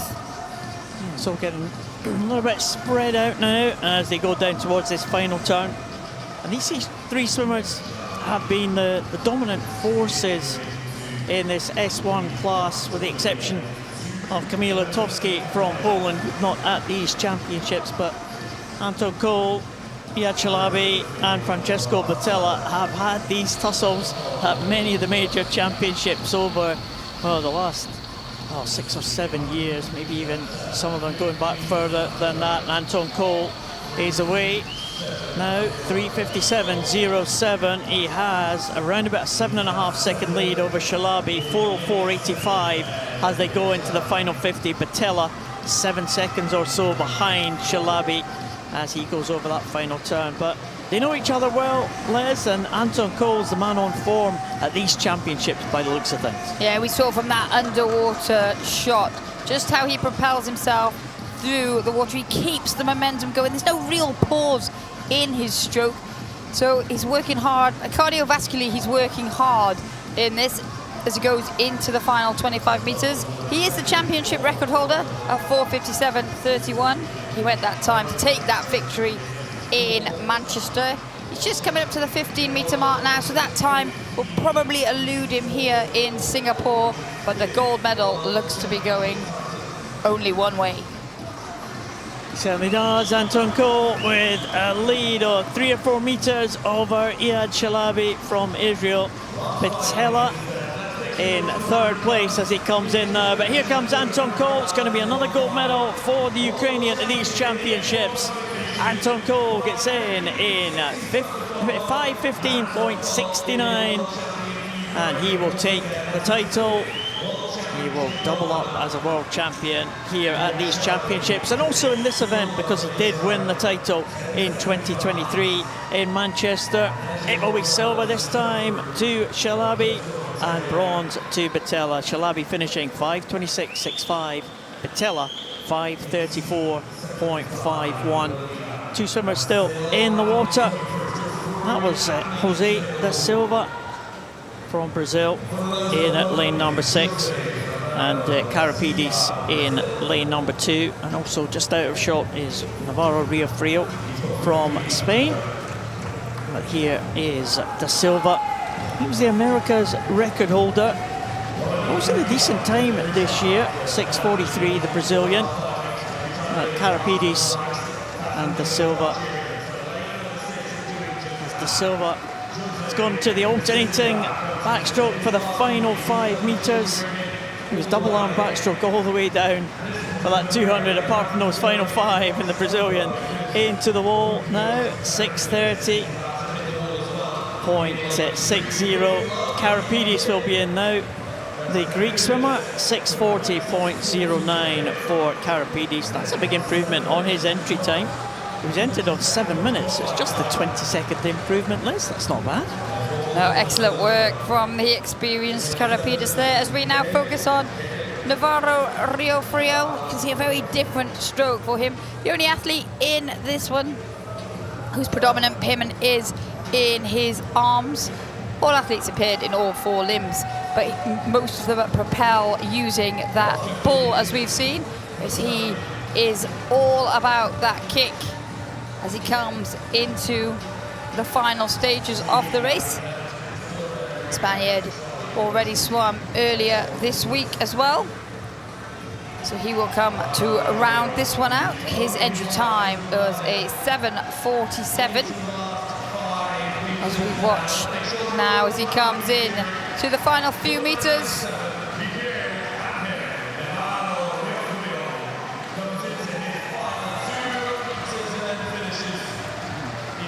Feel it's inside his entry time, so that was worth waiting for. 7:46.13, improving that by a second from the 7:47 entry time. But back to the start of the race, it was a good start from da Silva from Brazil, but this 200 freestyle is a long way for the S1s, very much a distance event. 5 minutes of swimming for the winner, Anton Cole, and he stretched away as that race progressed away from Shalabi, with Patella almost constantly in 3rd place right from the very early stage, the Italian. But Anton Cole there, you can see the lead just opened up on that final 50, and Cole just stretched away from the others. Shalabi will take the silver and Patella will take the bronze, but Anton Cole is the champion. He is having another great week. 2nd gold medal for Cole. Anton Cole takes the gold in the 200 freestyle to match the one he won in the 100 backstroke. Shalabi with the silver, Patella with the bronze. 200 distance event. We go to the sprints now. Men's 50 meters backstroke S3 final. We have Ukrainians in 4 and 5. Well, Ostapchenko looked great in the heats this morning. Is it possible that we get a 2nd Ukrainian gold medal in quick succession? Yeah, where are they lying in the medal table, the Ukrainians? Oh, how many goals have they got in the LJ medal table? So far, they have 4. 4 goals, well, along with Germany. 5 goals with Anton Cole to add to that tally. There's the Italians doing well. They've got an interesting week. They've had ups and downs, the Italians, haven't they? Yeah, they have had a few silvers, a lot of silvers that historically maybe have been golds, but like you say, you never quite know what's going to happen the year after a Paralympic Games, and obviously we haven't seen them feature in a relay, which is where they often pick up some victories as well. Well, Spanish supporters there will be supporting their man in this one. He comes out in lane number 1. Krzysztof Lekniak leads them through from Poland in lane number 8. And there's a Spanish swimmer, Daniel Ferrer Robles. He goes in lane number 1. He was a World Championship medalist last time out in Manchester. Diego Lopez Diaz from Mexico has been a world champion in the past, including in his home country of Mexico City in 2017. Vincento Boni, the bronze medalist in Manchester at the last World Championships. The Italian, can he cause some damage from lane number 2? Josiah Top from Germany, well, had a great swim to win the individual medley 2 days ago. Paralympic Games silver medalist. There, as I say, Sono from Peru. Flag carrier at the opening ceremony here in Singapore for the Peruvian team. Sergei Palmarchuk, Paralympic Games bronze medalist last year. And the Paralympic Games champion and reigning world champion is Denis Ostapchenko from Ukraine. There is Sono, just 14 years of age, making his debut at this World Championships. And Peru have not won a medal at the World Championships since 2006. Well, Sono had a great heat this morning. There's potential that could change, but this is a quality field with all 3 Paralympic medalists in attendance, and also all 3 of the last medalists at the last World Championships in this one as well. So Sono, he swam great in that heat to get lane 3 for this final, but as we always say, quality all over this pool. Yeah, it should be an interesting one. Ostapchenko there on the right, next to the young man from Peru. He's going to be the favourite, Ostapchenko. There's Boni, that high turnover. We'll see from the Italian in lane number 2. Josiah Top with the red cap of Germany may be the one who leads them out here. He's got a very strong start. He might go out fast and let the others chase him down. Take your marks. Well, it was a good start at the top for Ferrer Robles of Spain, but also going well is Top in that red hat for Germany. Just popping up now in the lead. He had a great underwater, but Ostapchenko with that high stroke rate moving through the field.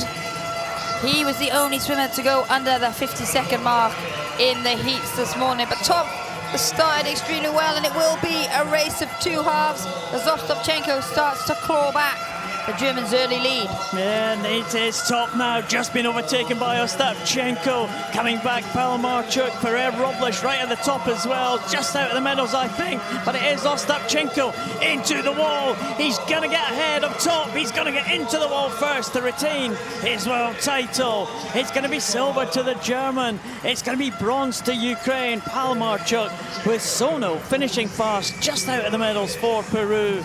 But it was, as we thought, a race of 2 halves, and Ostapchenko came through strongly, but he had to work really hard to get ahead of the German Josiah Top.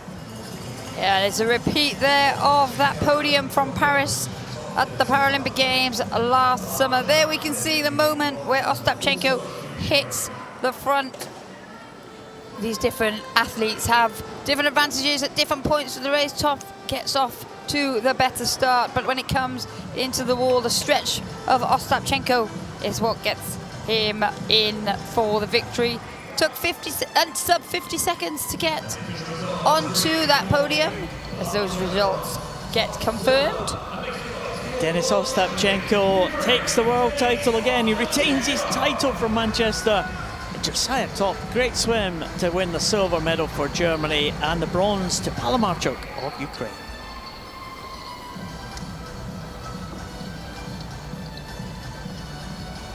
Great Britain's Ellie Chalice goes in the middle lane in the women's 50 metres backstroke S3 next to the USA's Leanne Smith.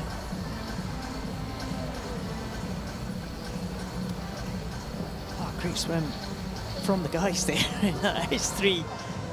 Another cracking race. Well, we said after the heats, didn't we, that Ostapchenko tends to go a similar time in the heats to the finals. He dropped 0.7 of a second, but often some of the athletes don't have an impairment that enables them to go too slow in the heats. We see some athletes really going easy in the heats and then stepping it up from the finals. But with that stroke rate, he's very consistent. He is, and consistency was good enough to win him the medal. Here are the women coming out now.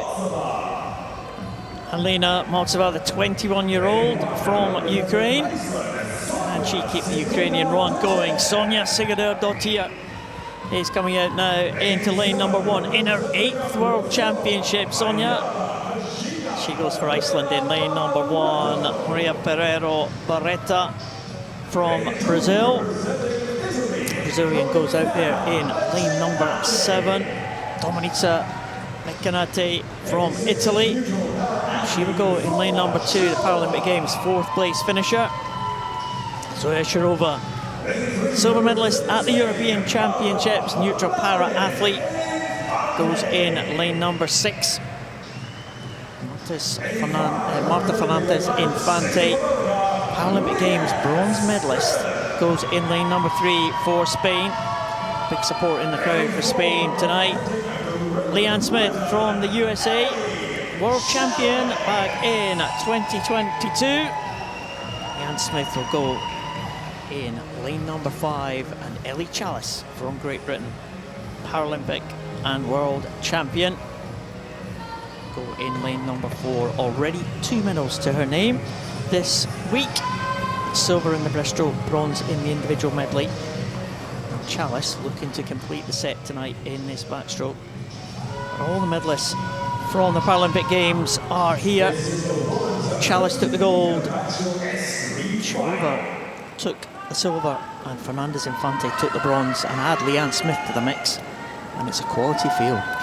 It is indeed. We've said that for a number of events this week, and if Smith and Chalice can get near their best, then they are in for a very close encounter. Now Leanne Smith took silver in the individual medley ahead of Ellie Chalice this week. This should be an interesting one. Chalice in lane number 4. Again in this S3 classification. Range of impairments. Chalice in 4. Leanne Smith in lane number 5.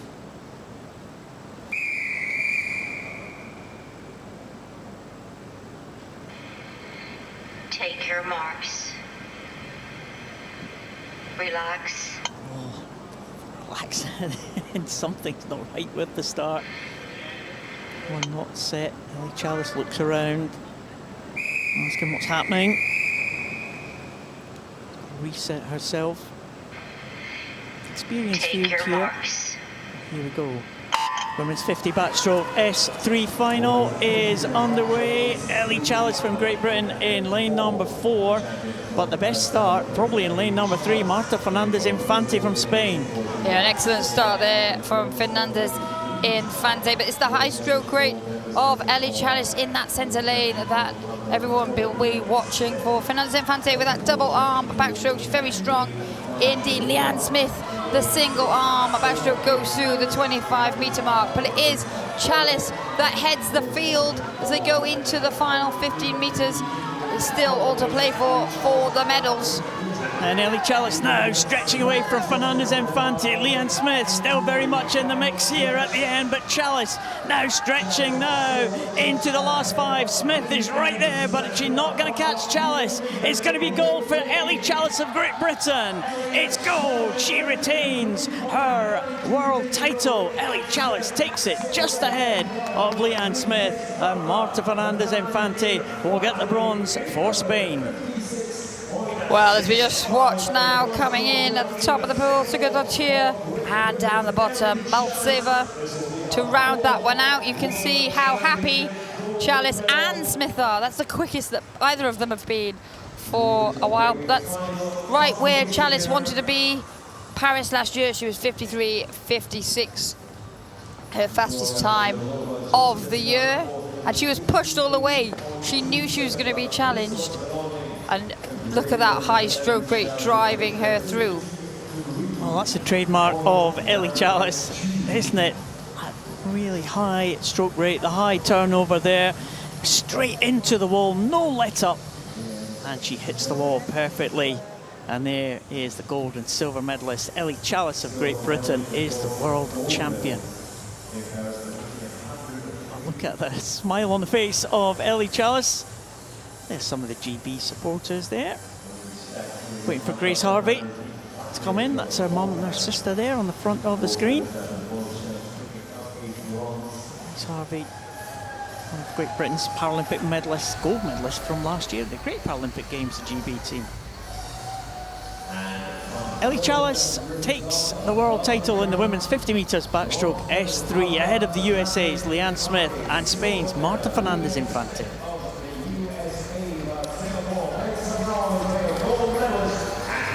Well, we're sticking with 50 backstroke. Moving on to the S4s. Men's 50 backstroke S4, Roman Zdanov, the world record holder, goes in lane number 4.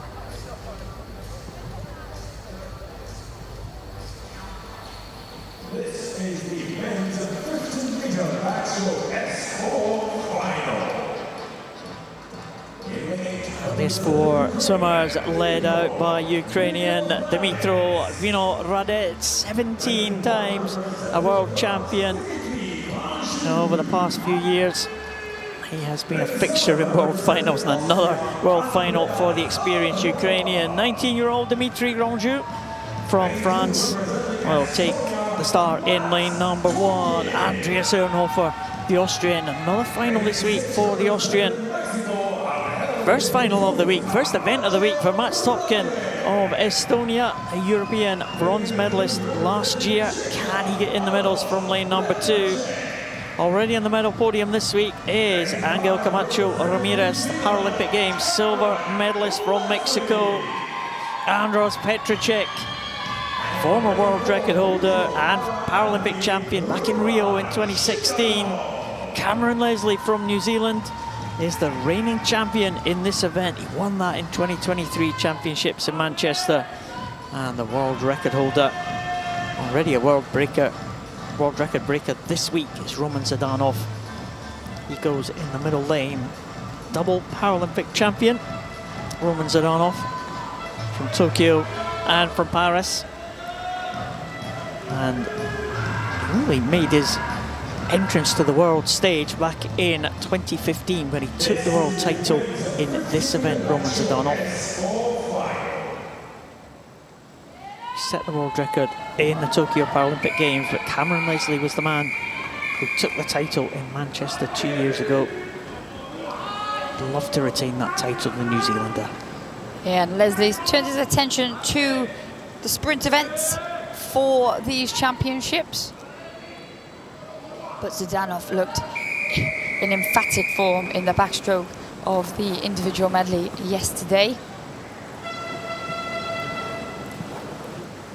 Yeah, excellent time for Roman Zdanov, that world record breaking time in the medley. Can he repeat that here in the 50 metres backstroke? He goes in lane 4, top of those 2 yellow marked lanes. Cameron Leslie in lane number 5, 1 lane below the world record holder. Take your marks. Petricek might get off to a good start in lane number 3, the Paralympic champion back in 2016. Expect those strong starts from Petricek and from Mats Topkin in 2 for Estonia. They came up pretty much together, and they will be the ones that lead it out as they get chased down through the 25 metres. Here come those long arms of Roman Zdanov. But going at the front of the field right now, it is Leslie of New Zealand. It's all to play for here as they come into the 15-metre mark. Well, the early leaders have just been caught here. Leslie in lane number 5, Zdanov in lane number 4. Petricek also there, but it is going to be Zdanov, I think, in lane number 4. Is going to be into the wall first. It is Roman Zdanov in 41.47. Cameron Leslie will take the silver medal in a time of 42.54, and the bronze will go to Arnos Petricek. The early leader just held on there for the bronze, the Czech swimmer. Well, it was a great effort all round there. We said that the race would play out different halves, and it did indeed. This is the point where Zdanov and Leslie overhauled the early lead of Petricek and Topkin as they came into the wall. Zdanov with another title. Leslie will be delighted with that swim. The New Zealand coaches celebrating just behind us. And there is that result. Roman Zdanov takes the title in the men's 50 backstroke in a championship record of 41.47. Cameron Leslie will take the silver, and Arnos Petricic wins an incredibly close contest for the bronze. Well, great swim that was all round. There's not much in it at all for the bronze medal position, less than a second separating everyone from 3, 4 and 5. Women's 50 metres backstroke S4 final. We saw a world record in the heats from the USA's Katie Kubiak. Well, this women's event promises to be just as exciting. First 4 through to this final all went quicker than the silver medal winning time at the Paralympic Games in Paris last year. So looks like it might follow the form of the men's event, but it's difficult to see past Katie Kubiak of the United States of America in that centre lane. Yeah, she was dominant in the heats, Katie Kubiak. She's already a gold medalist at these championships and a silver medalist. Tanja Schultz from Germany goes out in lane number 8. World Championship silver medalist and already a world breaker in the breaststroke earlier this week. Hannah Polishchuk, silver medalist in the individual medley, and a relay gold medalist for the Ukrainian team. Gina Butcher makes her way out alongside her German colleague. She goes in lane number 7, the Paralympic Games silver medalist. Anastasia Goncharova goes in lane number 2, a 17-year-old neutral para athlete. Mira Larinova, gold medalist in the individual medley, improving every time she hits the water, the neutral para athlete. Lena Barvova had a very good heat, the world champion from back in 2019, the Ukrainian. Lydia Vera de Cruz, Brazilian, the bronze medalist in the 100 freestyle earlier this week. But the one to beat, world record breaker in the heats, Katie Kubiak from the USA. She has been on world record breaking form this week, Liz. Katie Kubiak. Difficult to see anyone challenging the American. Yeah, she looked very strong this morning. Yeah, 44.13 is the new world record. That's set in the heats. Larionova has had a very good week. The neutral para athlete in lane number 6. See what she can do. Verbova had a good heat as well. She goes in lane number 3, the Ukrainian. Vera de Cruz finished strongly, the Brazilian, to get into second place behind Katie Kubiak. Yeah, Vera de Cruz always gets off the wall slightly better than the majority of swimmers. Watch out for Gina Butcher though, down in lane 7 as well. Paralympic Games silver medalist. She tends to finish very strongly. So once again, there's opportunity everywhere, but Kubiak is the firm favourite for this one. Yeah, medals could go absolutely anywhere here, but the gold medal, well, be a shock. The USA swimmer did not win this one, but Take your marks. Katie Kubiak in lane number 4. Can she deliver gold medal Stand down. for the USA team? Well, again, a little bit of a delay like we saw in the previous women's event. It's been at the 50-metre end, isn't it, this tonight? Someone's got to reset themselves. This is the S4 50 backstroke for women. There's a red cap off Verbova. Kubiak a little bit confused about what's going on here, asking referee. We're having a little bit of discussion about the USA team. It's not great for the swimmer, really, is it? She's going to have to reset herself, just forget about all the discussions going on, and just get on with the job, Katie Kubiak. Yeah, all these athletes already obviously in the water. They'll all have to reset themselves now. That is part of the process. Hopefully it'll be underway very shortly. The women's 50 metres backstroke Take your marks. S4 final is now underway. Katie Kubiak world record breaker in the heats in lane number 4. She's working hard in those early stages to get back on level terms with the fast start of Vieira de Cruz in lane 5. Kubiak is in the front of the field, going well is Verbova, 1 lane up from her. Goncharova also going very well. Watch out for the fast finish of Larionova, but it's Kubiak at the front of the field. She's away and clear, and it's Kubiak against the clock. And Kubiak now away from the others in this field. The world record she set this morning, 44.13, is going to be smashed by the American. It is 42.66, a new world record for Katie Kubiak of the USA. It's Goncharova who will claim the silver, and a trademark fast finish from Larionova to claim the bronze ahead of Vieira de Cruz and Verbova. But no doubt about the winner, 42.66 for Katie Kubiak, a new world record and the world title in this women's 50 metres backstroke S4. Oh, she gets straight up and into that stroke. She's got such a high stroke rate. That's Verbova there, who's got that excellent double arm backstroke. She was strong in the opening stages, but once they were through the halfway mark, it was all about Katie Kubiak and the clock. And we see there the finish. She glided into the finish this morning. It was a better finish tonight. She's still got more time, I think, that she can take from there, but an excellent world record for the American.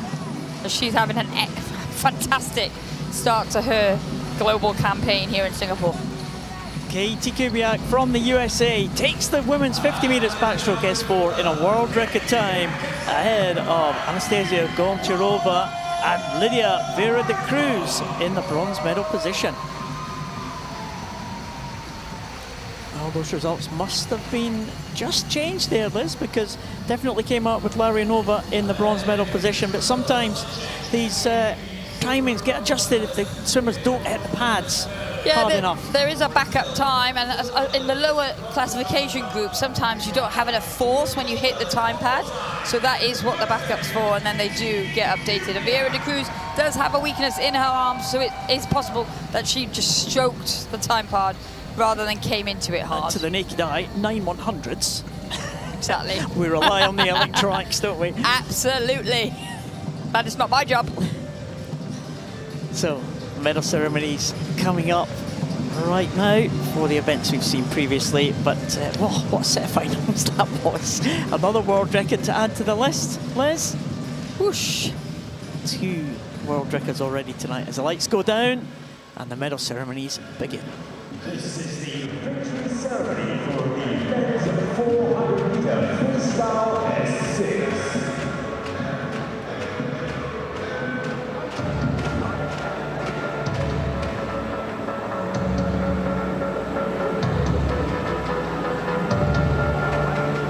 The medals will be presented by Vice President, Japanese Chamber of Commerce and Industry, Singapore, Mr. Daisuke Kakihara.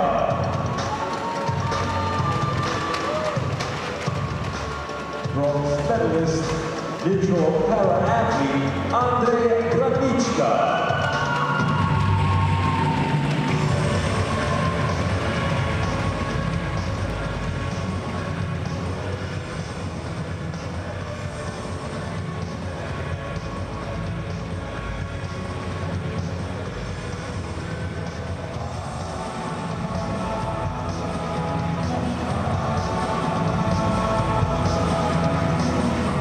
Silver medalist representing Brazil, Dalison Henrique Gouard.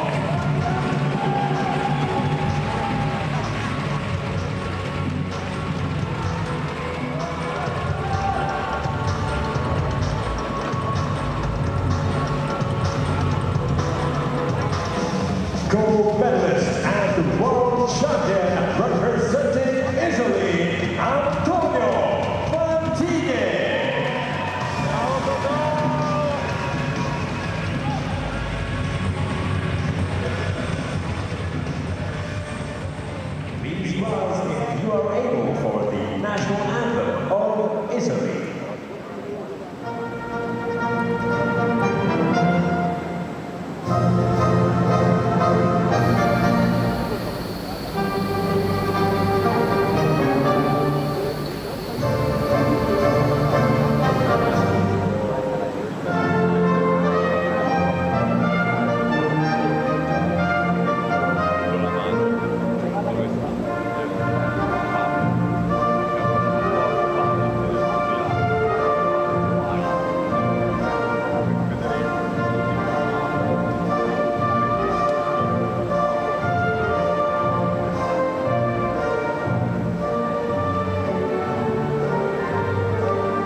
The victory ceremony for the women's 400-meter freestyle S6.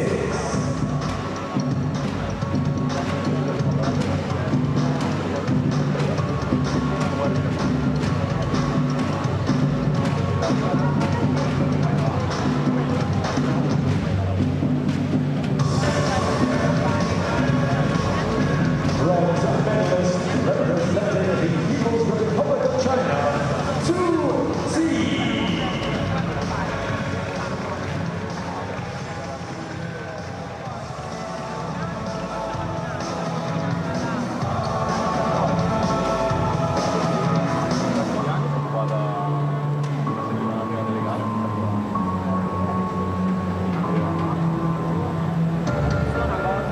No, beh, aiuto a ragazzi.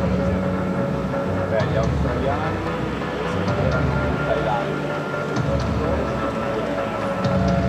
Inglesi erano buoni. Silver medalist representing Switzerland, Nora Meister.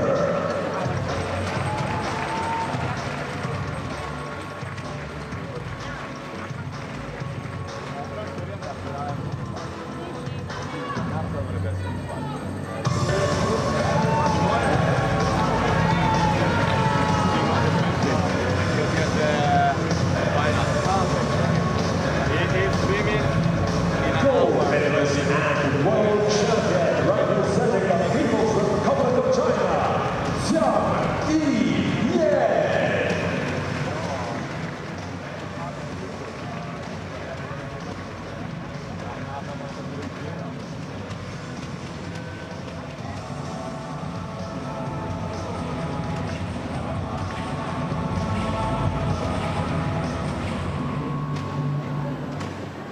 Please rise if you are able for the national anthem of the People's Republic of China.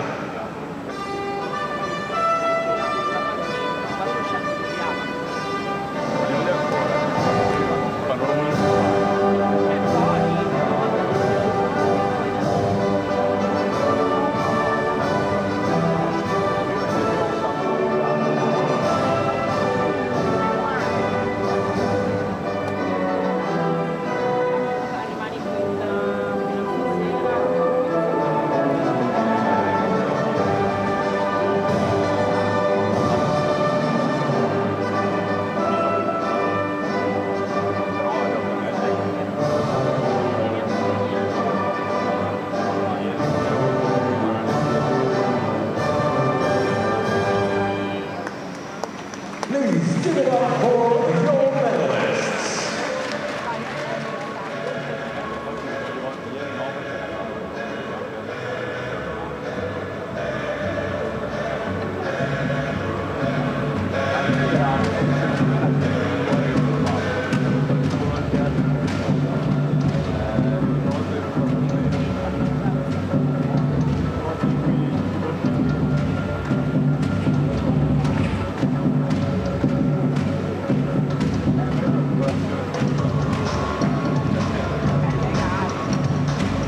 The victory ceremony for the men's 100-meter breaststroke SP12.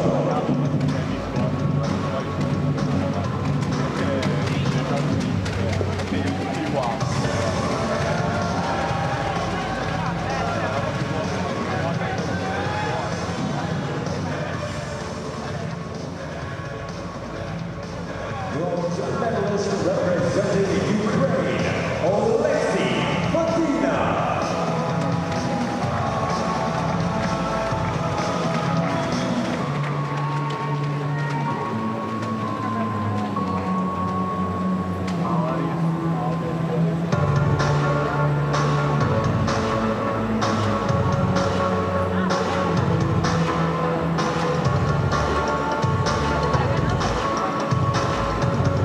Silver medalist representing Kazakhstan, Nurdan Sumadli.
Please give it up for your medalists.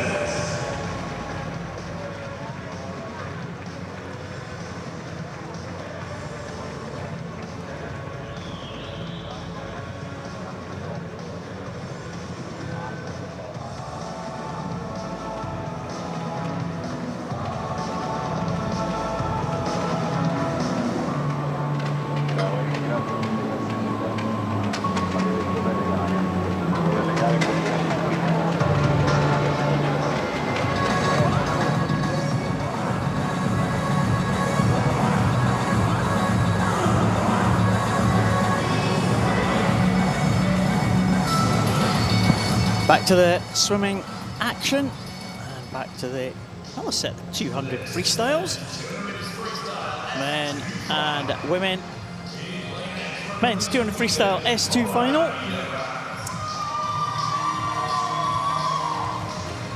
Konrad Hildebrand from Sweden leads them out. He goes in that outside lane, the Swedish swimmer. There's Jesus Lopez Cervantes from Mexico. The Mexican representative in this one. Peru having a good night. Oh, but finalist tonight, Rodrigo Santillan goes for the Peruvian team in lane number 7.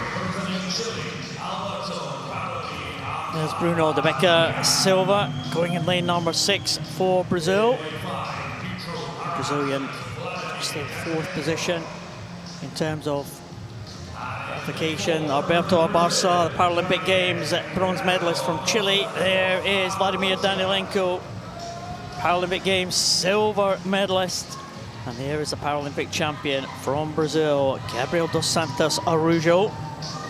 Well, all the medalists from that Paralympic Games last year in Paris here in this 200 freestyle.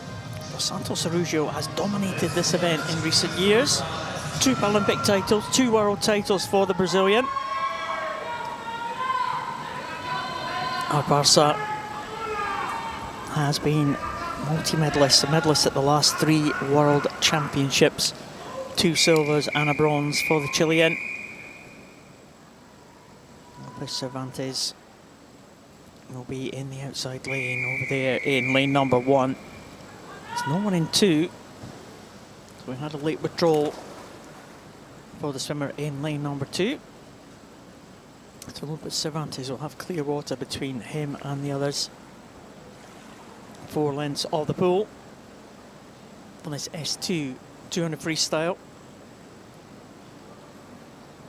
Again, it's some of the swimmers with the most severe impairments in the Paralympic programme, all going from the water, with the exception of Gabriel dos Santos Araujo, Paralympic and world champion. He's off to a great start, the Brazilian, a trademark start from him. Yeah, dos Santos Araujo using that momentum off the block to bring him up in the lead. As so often is the case in the lower classification races, we will see the swimmers who dominate with their arms starting to claw back that early lead. Dos Santos Araujo looking good through 25, but Danilenko, 1 lane closest to us, the neutral para athlete with that bright yellow hat, going very well too, as is Alberto Abarca Diaz, 1 lane up from dos Santos Araujo with a double arm backstroke for the Chilean. But as we go into the first turn, it will be dos Santos Araujo that goes in just ahead of Danilenko, 56.23 to 56.31. Abarca Diaz, 1 minute point 32. And it is a freestyle event, of course, Les. We see dos Santos Araujo almost doing a butterfly kick in the early stages. Danilenko and Abarca both on backstroke. Bruno de Silva on his front there with that 1-arm freestyle as well. So a range of strokes to suit the impairments of the swimmers here. Yes, you can, at the end of each length, change strokes. We sometimes see that from dos Santos Araujo. Sometimes he'll do 50 on his back in the middle of this race. I think it depends how he's feeling on the day. As we see now, he's not having it all his own way here. The championship record holder, that championship record back from Funchal, Madeira, 3:59.06. Danilenko looking good in this first 100 meters. Yeah, Danilenko is right on the shoulder of the world and Paralympic champion here. 1:58.00 for Dos Santos Araujo, 1:58.19 for Danilenko, and Arbasa Diaz in third position then, 2:04.86. The turn took Dos Santos Araujo away, and he has flipped onto his back, Liz. Yeah, he has, and he's opened up a body length lead, as you would expect, because he does get that advantage of the turn. No propulsion for Danilenko off the wall, but once they're up and into their strokes, it is that arm stroke of Danilenko that tends to have the advantage.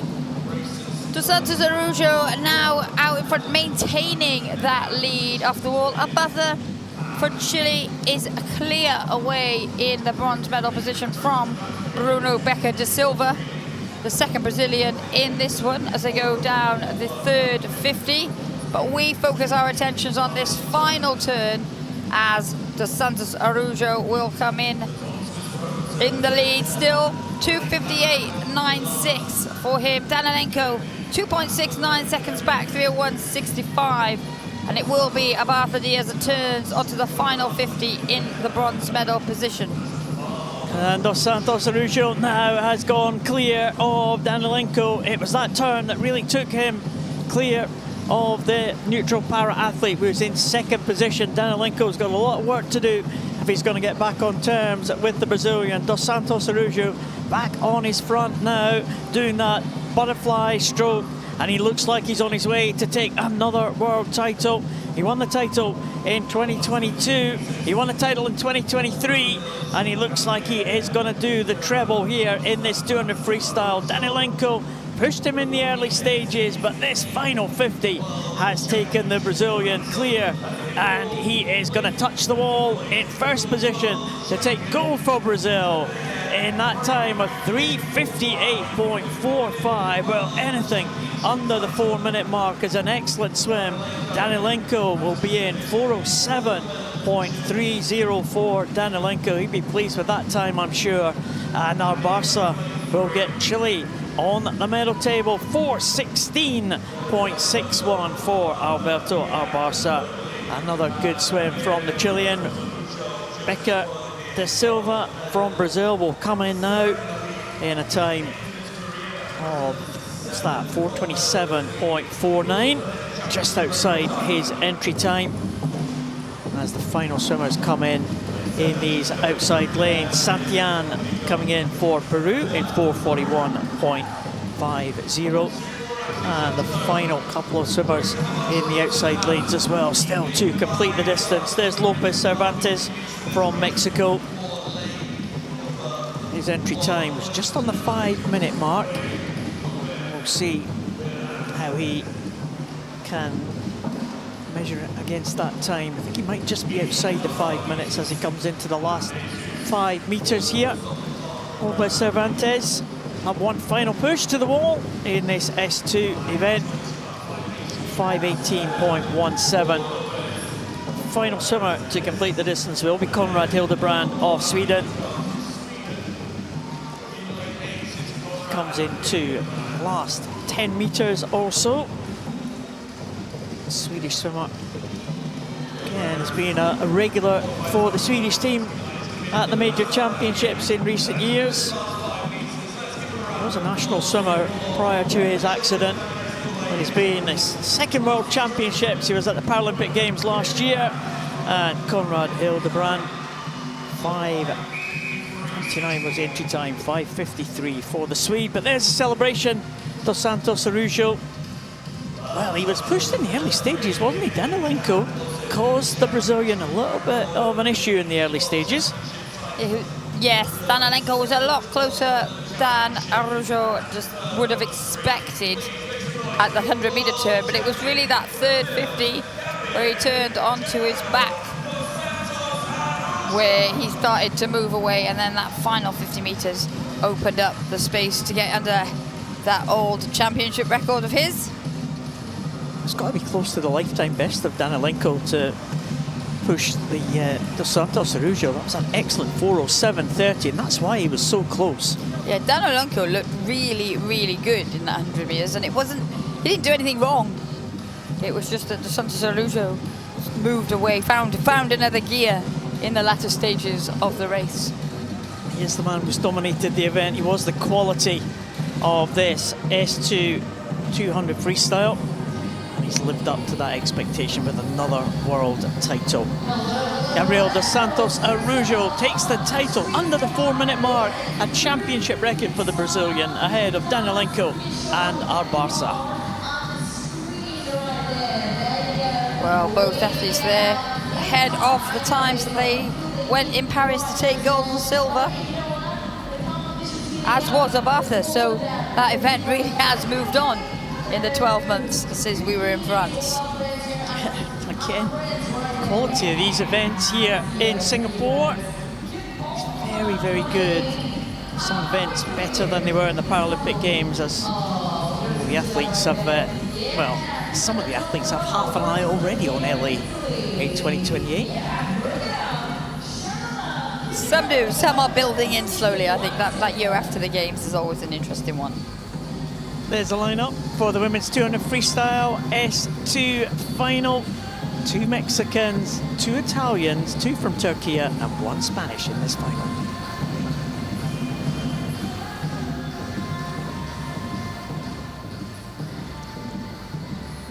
So an interesting lineup for this one. That's some good experience in here. Teresa Perales due to take the start here. We didn't see her in one of the events the other day.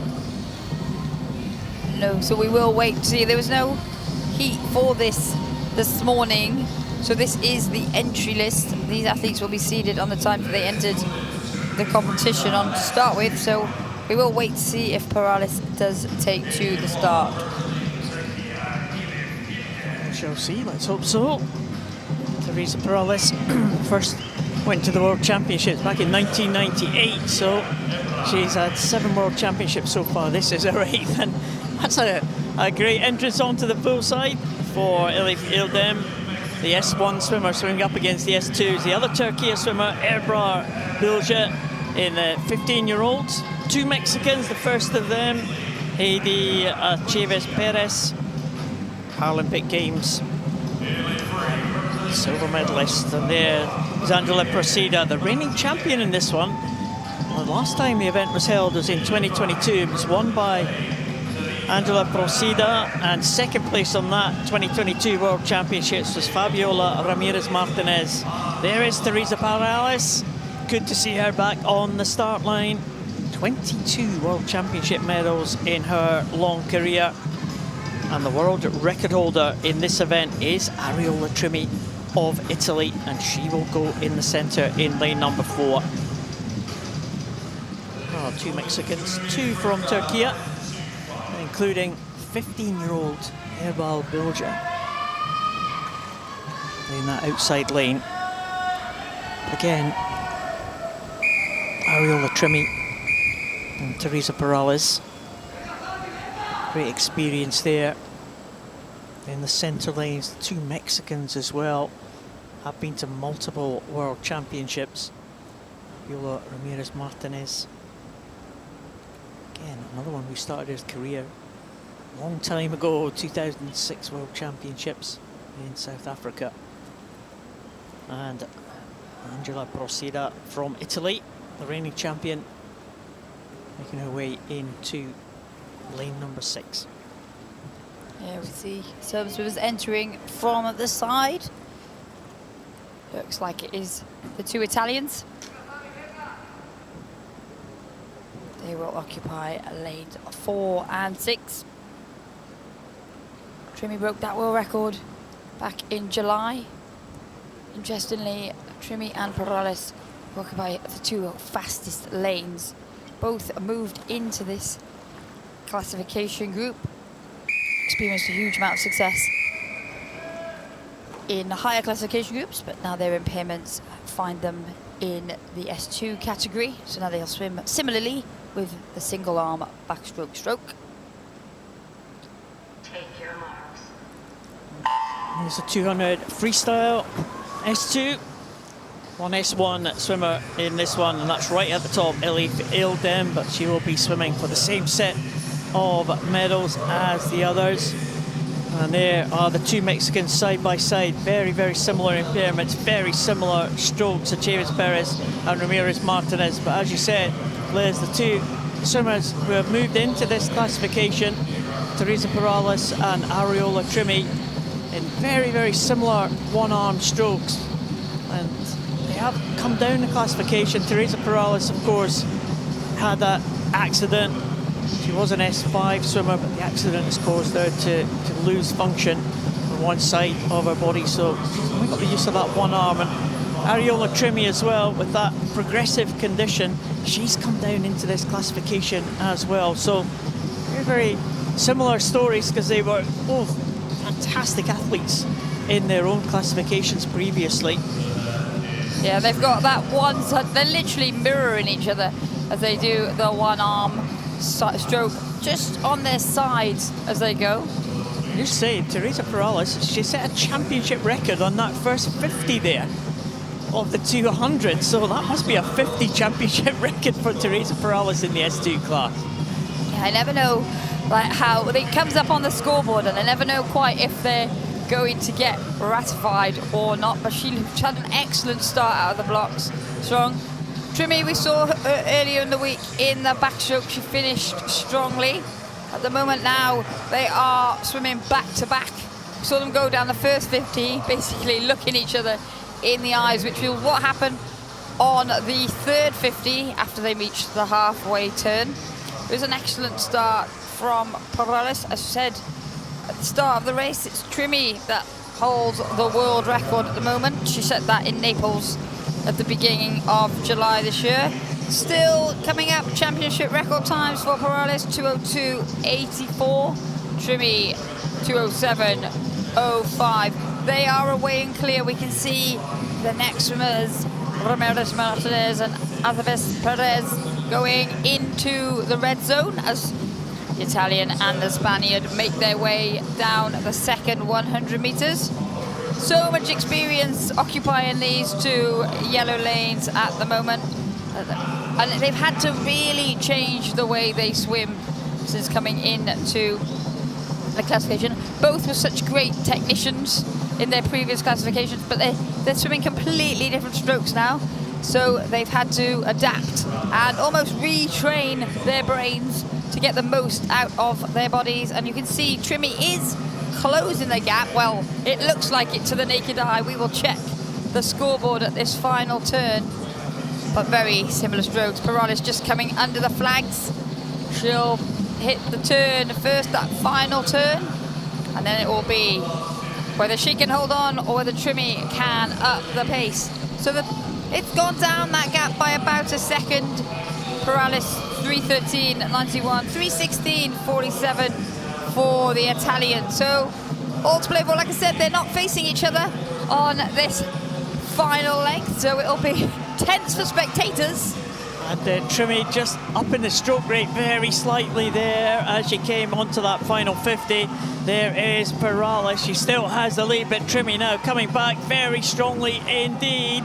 It is Teresa Perales and Ariola Trimmy. They're almost in formation there, side by side, but back to back as they go down into this final stages. Teresa Perales is not quite going to hold on. Ariola Trimmy might be the one who has timed this perfectly. Has Teresa Perales got anything left as Trimmy just goes past her into the closing few meters now?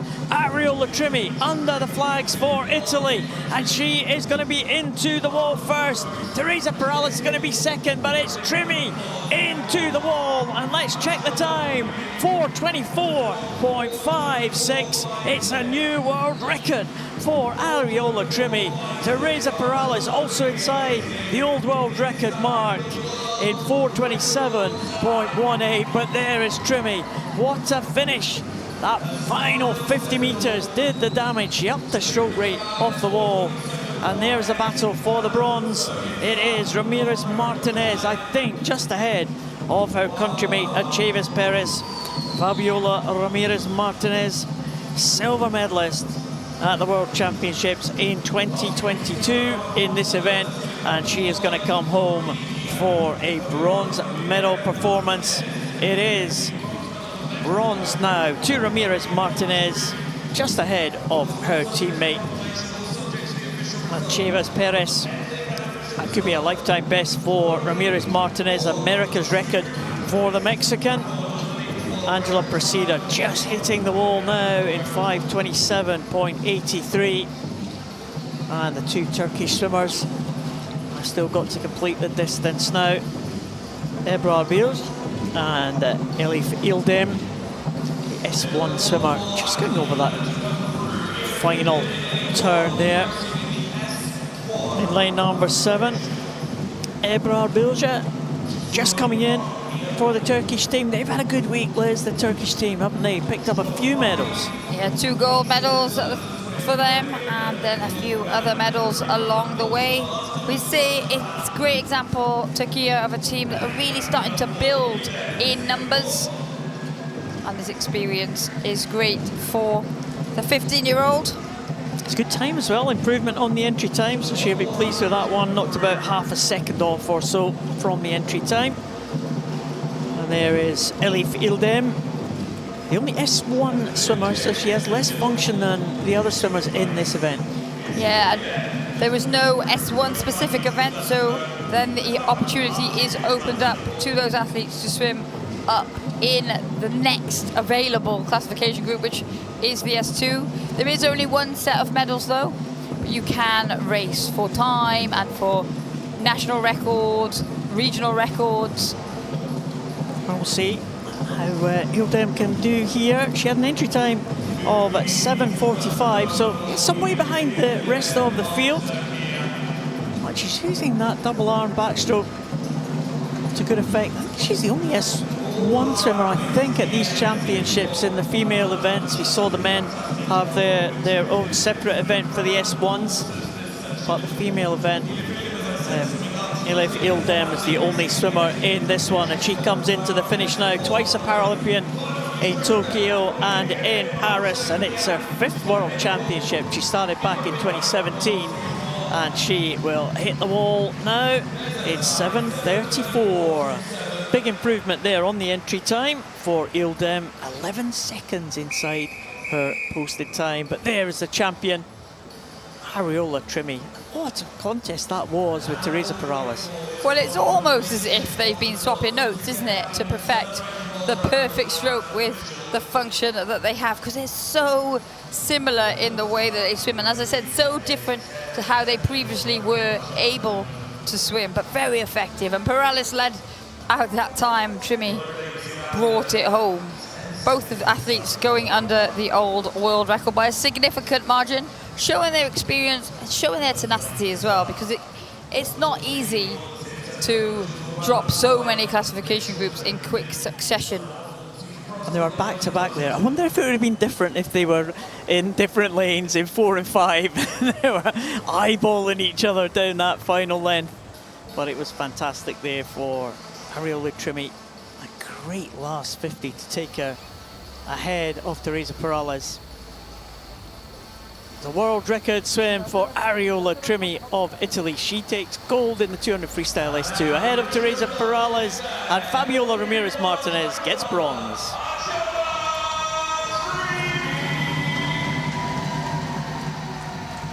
World record again. How many world records is that today? We had 2 for Kubiak, 1 for Trimmy. There was a few close things, wasn't there?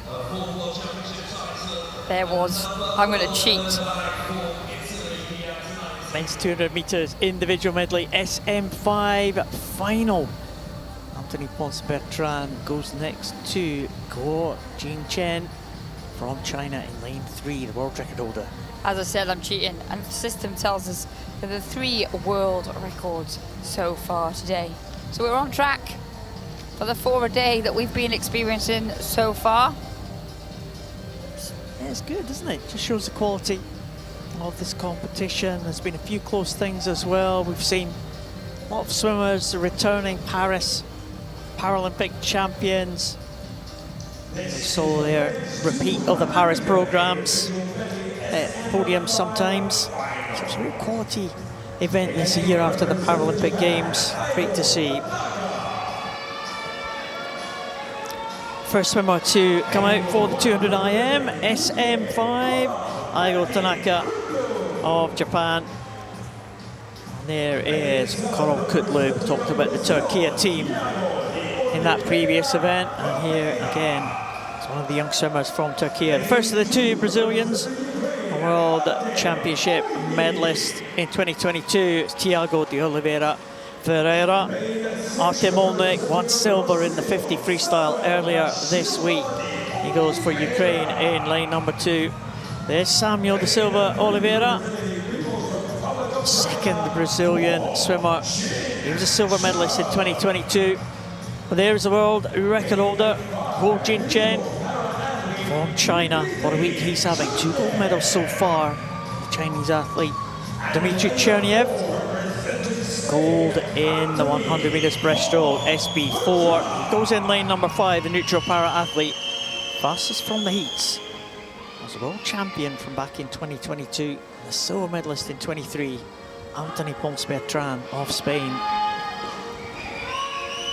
There, Samuel Silva de Oliveira. And his cousin alongside him, Thiago.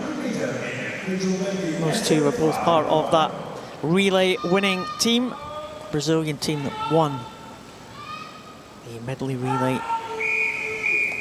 Guo Jinchen, he was on the anchor leg for the Chinese team, couldn't quite pull up to the Brazilian team in the end. That individual medley in the SM5 classifications, and as we were talking about earlier, the SM5 and the SM6 classifications, real kind of variation in the impairments we'll see in this event, and as such, we might see the lead possibly changing hands, or certainly positions changing hands as we go along. Yeah, Ponce Bertran and Cherniev in the 2 centre lanes started in the water, so expect them to take some time to claw back the early advantage of the fast starters off the block. Juro, they're going very well, as we would expect, the defending champion. It's an excellent butterfly stroke that he has developed. In terms of 32.47 ahead of Olenek of Ukraine, who's had an excellent week here in Singapore, 34.7 for him. And then it's Samuel de Silva de Oliveira, 34.94. They were the top 3 after the butterfly leg. And now that we're on to the backstroke, it is Guo that is going very well. And Guo Jinchen is now pulling away from the others, but Artem Olnik with those long arms there, the young man who's got the silver medal in the 50 meters freestyle, just 18 years of age, the man from Ukraine, is now pulling up alongside the world record holder, and he will be in second position. Guo goes through in 1:15.68, Olnik 1:18.08, Silva de Oliveira goes through in third place, 1:20.97. Expect Ponce Bertran, the Spaniard, to try and come back now on this breaststroke, as will Cherniev.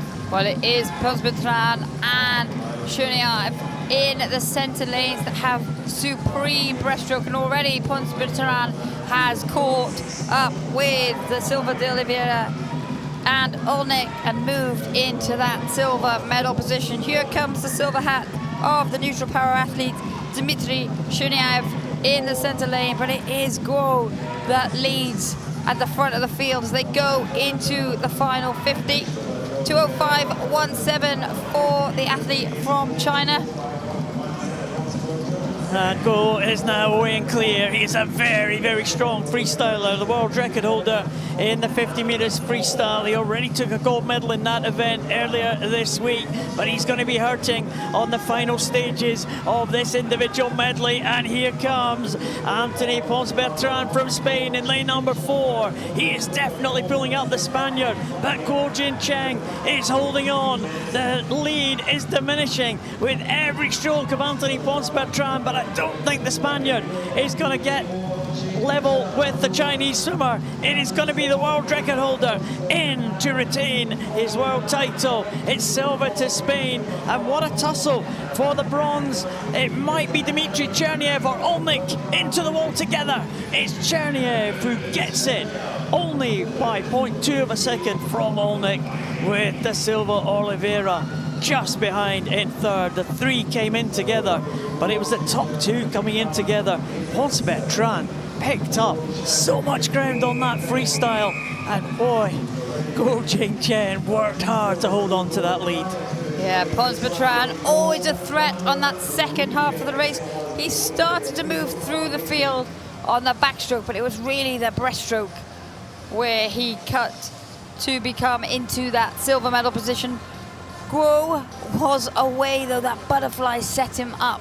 There's a reason he is the world record holder, and he looked so strong. But Ponce Bertrand, once he was onto that freestyle, he was 2 seconds quicker than Guo in the final 50 meters. We say so often, these athletes without arms, they typically favor a butterfly leg kick, but in the medley they can't do that on the freestyle leg because they've already used it at the butterfly, which is where we see that alternating kick, and then that's where Ponce Bertrand had the advantage, but he just ran out of pool and Guo had done enough. He was getting the oxygen in there on that freestyle. That hurt for Guo Jingchen. Still waiting for confirmation of the result. I think we might have it very shortly.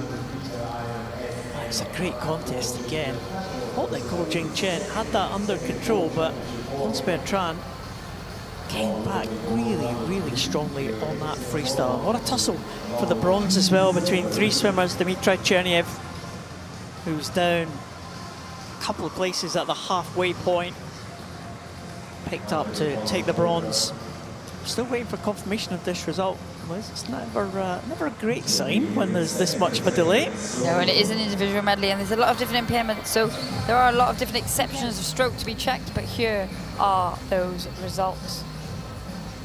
And Guo Jingchen confirmed as the winner of the men's 200 metres individual medley. A close contest with Anthony Ponce Bertrand of Spain, who takes the silver, with Cherniev taking the bronze.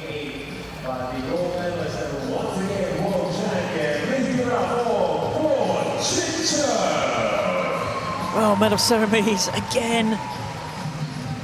Some great contests that we have seen in that last set of races there. Santos Araujo taking the men's S2. Ariole Trimi with that world record there, and Guo Jingchen retaining his world title. Medal ceremonies on their way right now.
Representing Germany, Josiah Sim Alexander Top.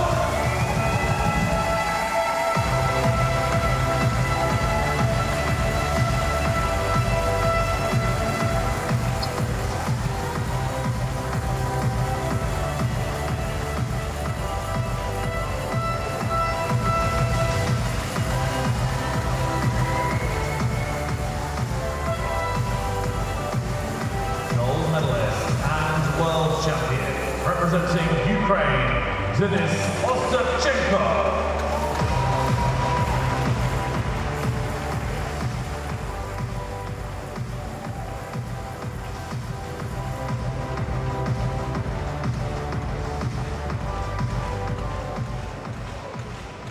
Please rise if you're able to the national anthem of Ukraine.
Please give it up for your medalists.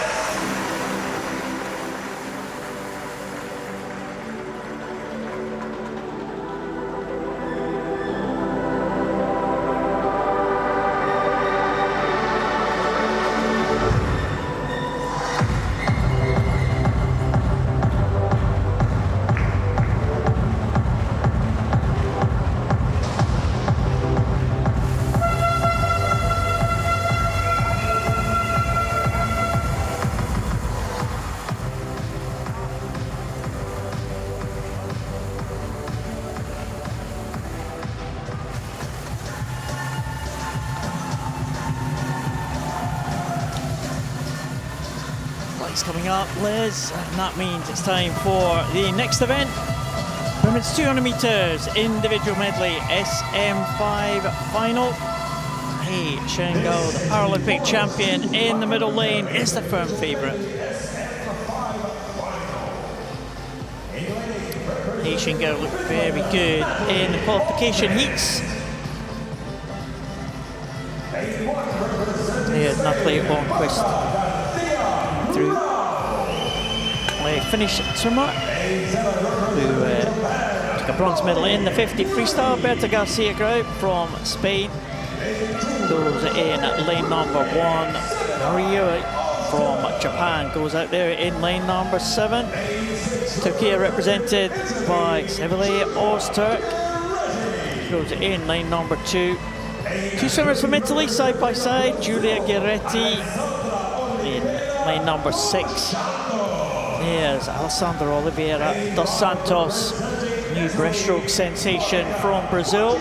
She goes in lane number 3. Monica Borgioni goes second Italian in lane number 5. She's twice a gold medalist at these championships already in the 50 freestyle and 50 breaststroke. But there is the favourite Paralympic champion, reigning world champion, and that is Hei Shingo of China.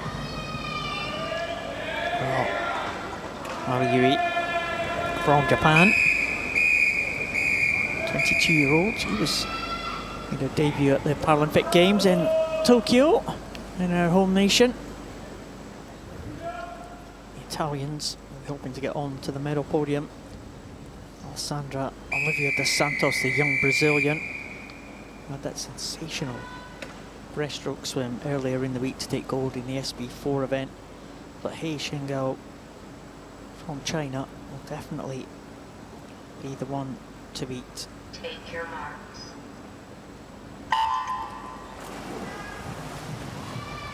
He Xingao going in lane 4, getting off to that start. She's matched though in the early stages by Ozturk up there for Turkey in lane number 2. That's pretty much the full guide through the first 25 meters, but he so strong on all 4 strokes.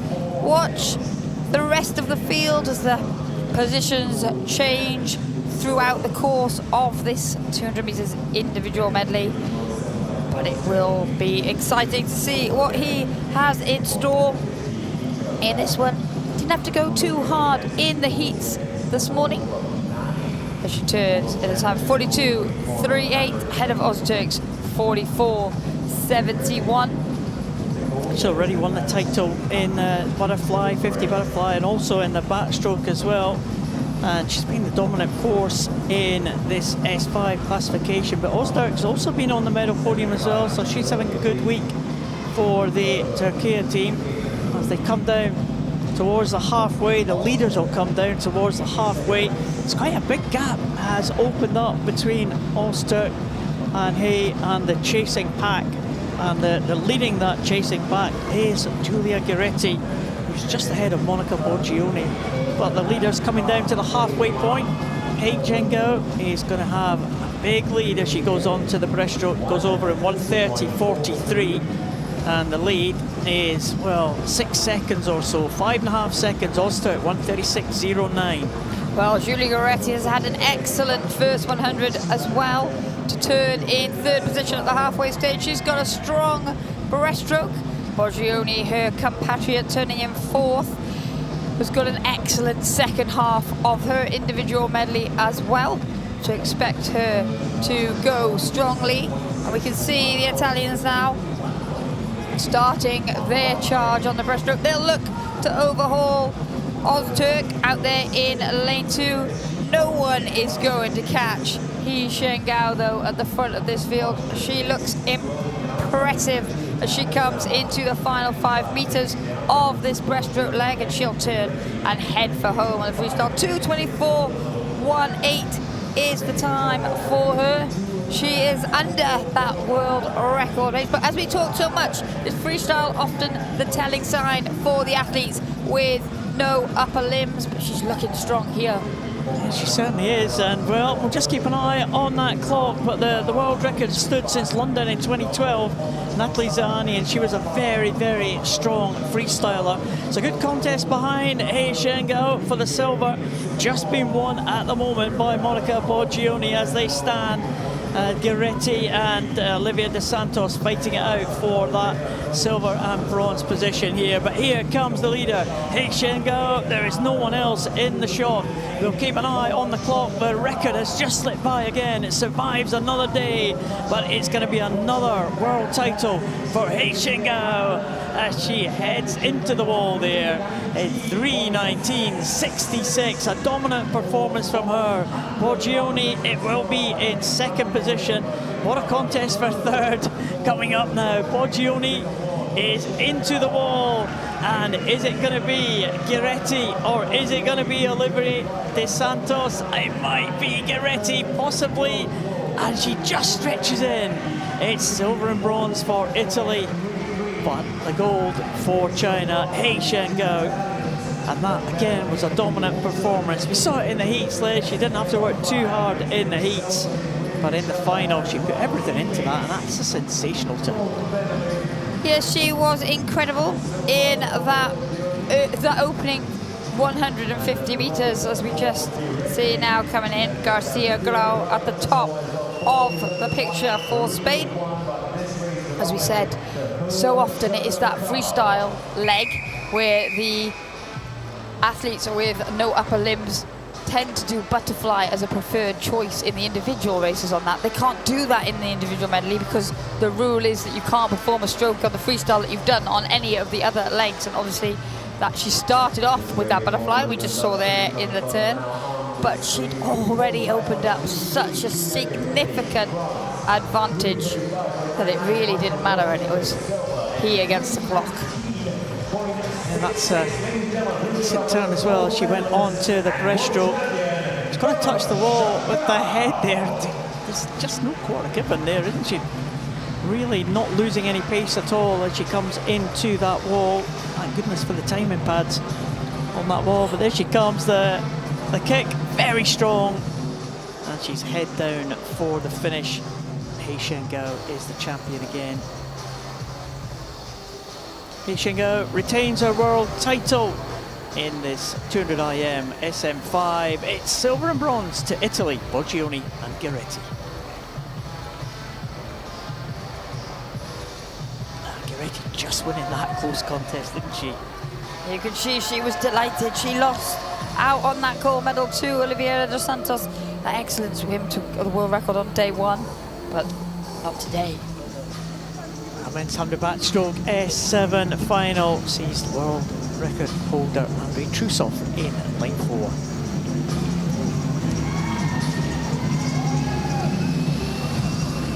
Well, 100 backstroke S7 also sees the appearance of the home swimmer, To Wee Sung.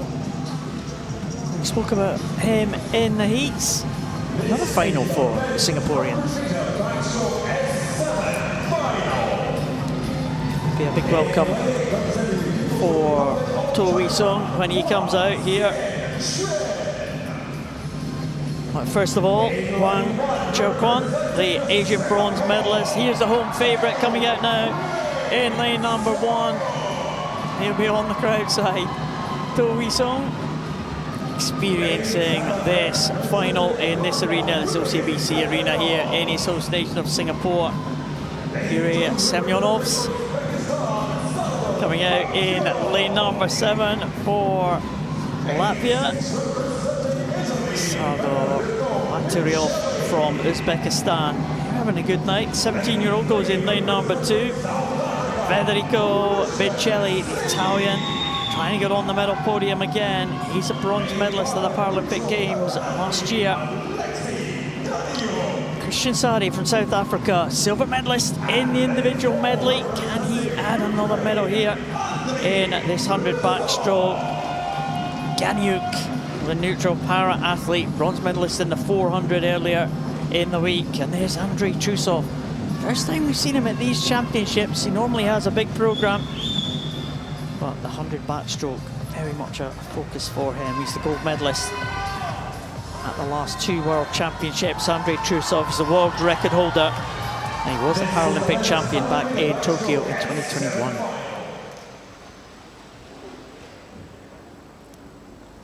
And there's Trusov in lane number 4. Ganyuk, neutral para-athlete next to him. Huang goes in the outside lane for China, and To Wee Sung from Singapore on the crowd side of the pool. So he'll get huge support from the host nation fans.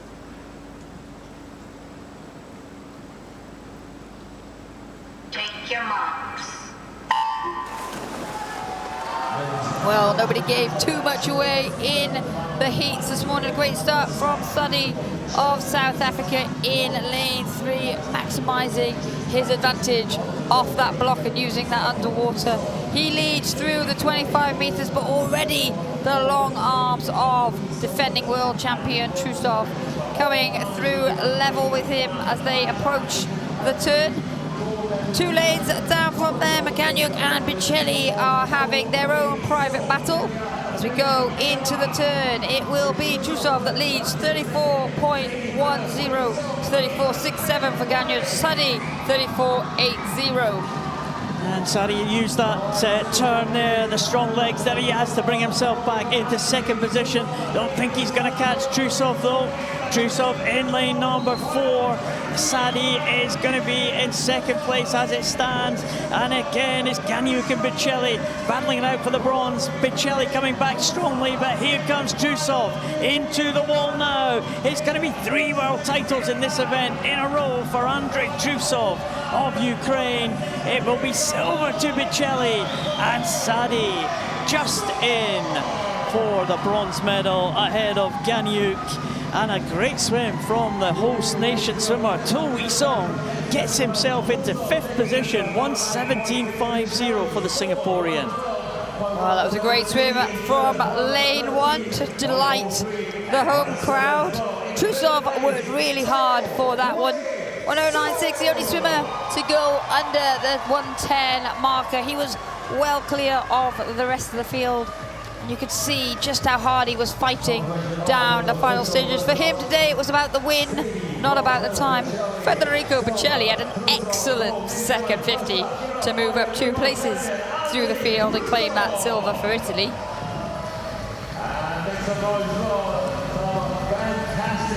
Andrei Trusov takes the men's 100 backstroke S7 for the 3rd time in a row. Federico Bicelli the silver, and Christian Sadi wins the close contest for bronze.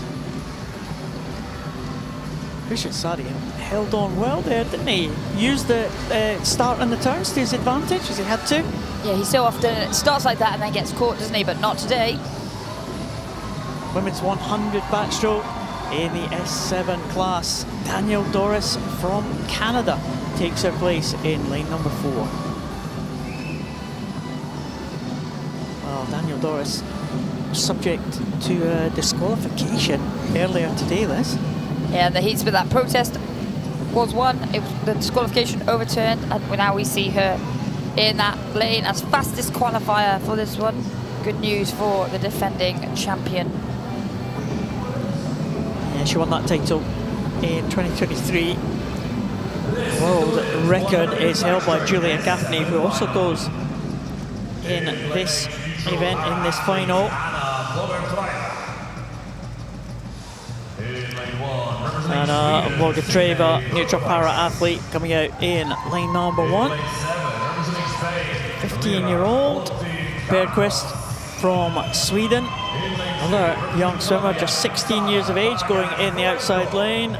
Lera Orti Campos from Spain in lane number 7. The Colombian Saravaris Blanco goes in lane number 2. Julia Gaffney, the world record holder, in lane number 6 for the USA. Paralympic champion in 2021 is Mallory Wegerman, 2nd USA swimmer in the centre of the pool. Veronica Korsava, World Championship bronze medal last time out in 2023, next to a swimmer who won that title in Manchester. That's Danielle Doris of Canada. Well, could be in for an excellent final here. It could be very close. Danielle Doris qualified fastest, 1:22.1. Veronica Korsava, 1:22.2 in second. 2 Americans in the 1:24 range. But we know they are capable of going faster, the Americans. Could be an interesting contest, this one. And again, different impairments here, Liz, so we could see someone going off to a lead, but then the other swimmers in the field penning that lead back in the later stages. Yeah, it's all to play for here for those middle lanes. Take your marks. You'd expect Danielle Doris to maximise her advantage off the start and try and get as far ahead as possible in the early stages. Wegerman, Korsava, Gaffney all swim very similarly. And then there's always potential from Vargas Blanco as well, the Colombian, up in lane 2, the swimmer of short stature. She's going well in the early stages. She looks to be just holding on to the 2nd position along with Korsava, who's in excellent form for Ukraine this week. But it's Doris that goes over, 37.71 from Korsava, 38.82 with Wegerman, 40 flat. They were your top 3 Well, it's very close behind the leader, Daniel Doris. Expect these swimmers to try and come back now. In lane number 5, it is Korsava. It's Wegerman and Vargas Blanco also in the mix. And here they come now. Korsava pulling up towards the leader, Daniel Doris. It's very good for Vargas Blanco and Wegerman, but here comes Korsava now, the Ukrainian. Daniel Doris, there's not much she can do about it, the Canadian, but Korsava is going past her. Doris is now in second as they come into the final few meters. It is going to be Korsava who will take the title, 1:22.10. She wins by a second from Daniel Doris, who finishes in 1:23.1. And in third place, it is Mallory Wegerman, 1:23.61. But a perfectly timed swim from Korsava. Veronika Korsava will be the world champion. Well, Korsava's having an excellent week here in Singapore. She dropped time twice in a day to take that silver medal in the 200 meters individual medley. And she's done it again here in the backstroke. A slight improvement again on the time she went this morning to take this victory, timed to perfection. Like we said, it wasn't anything that Doris did wrong. It's just the way that these athletes and their race profiles play out. Wegerman coming through to take that bronze medal, just holding off Vargas Blanco in the end there. And Gaffney finished strongly, but touched in 5th position.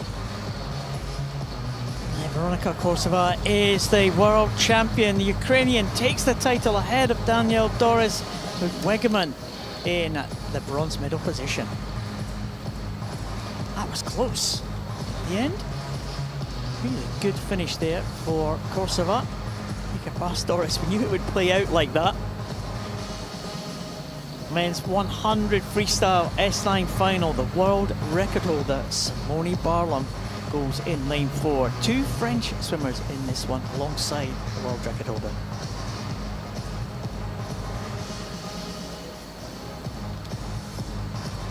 Again, this was an excellent set of heats for qualification for this one, Liz. It was very, very close. There was less than a second between the swimmers ranked in 2nd and 8th. Simone Barlam was a second ahead of everybody in the field. Yeah, there wasn't really much room for error for anyone other than Barlam in those heats this morning.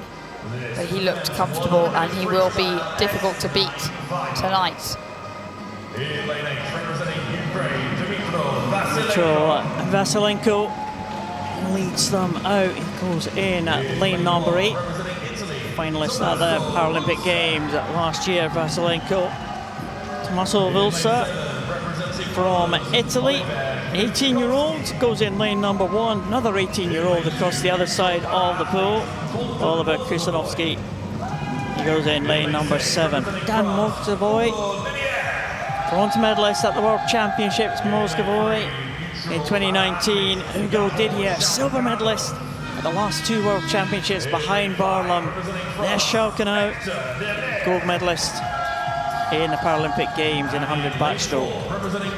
Second Frenchman is Hector Denayer. What a week he's having. Gold medal in the breaststroke, silver medal in the IM. And there is Simone Barlam, the world record holder. He's absolutely dominated this event. He's won the last 4 world titles in this event at the World Championships. Hugo Didier has been second on the last 2 occasions. There's Krzyzanowski, the young man. I think everybody in this field, Liz, will feel like they have a chance of getting on that medal podium. And I think that would be absolutely fair. Like, there's hardly anything to separate these athletes. And it'll be a question of who can hold their nerve. Barlam will be the firm favourite, world record holder. Set that record 52.23 at the World Championships when he took the title in 2022. But everyone else, there's nothing in it at all right throughout this field. Barlam in 4. Denier got off to a good start, the Frenchman, this morning in lane number 5, and he has a good reaction, the Frenchman, in that bottom of the yellow mark lanes. He does, but already Barlam is up with Denier by the 15-metre mark. He's half a body length lead through 25 metres. It's close for everyone else. Moscovoy going well up there in lane number 2. Krzyzowski going well down in 7. It is Barlam that goes through the 50 metres, 25.40. He looks good. 26.61 for Krzyzowski, and Denier 26.72. Barlam now heading away from the others. He has a clear lead. There's not much in it between everyone behind him. Krzyzowski maybe just in second place, but they're all coming back on the pole. But here comes Barlam into the wall. Watch the time. It's going to be another world title for Simone Barlam. 52.70, and the silver will go to Hector Denier, and it'll be a French bronze medal as well for Hugo Didier. Just getting ahead of the others in the outside lanes. Krzyzowski in 4th, but another superb time there for Simone Barlam. 52.70. Well, he dominated that one in the end, winning by a margin of 3 seconds, Liz. Well, as we said at the start of the race, it's difficult to see that gold medal going anywhere else. He was clear by the turn, and he just pulled away on that second 50. He looks so strong, he's so dominant, such a tall figure. It was very tight for the rest of the field. The lead changing hands a number of times. Look how tight it was when you see those results come up. But the two Frenchmen getting on the podium with their best times of the year, so good swims all round. Barlam wins its 5th straight title in this 100 freestyle S9. Hector Denier and Hugo Didier will take silver and bronze to France. But there's only 1 second separating second from 8th. Oh, that was an exciting final. Well, chance for us to draw a breath. Medal ceremonies coming up now. Still, a couple of individual events for us to enjoy, of course, before the relays. But medal ceremonies right now.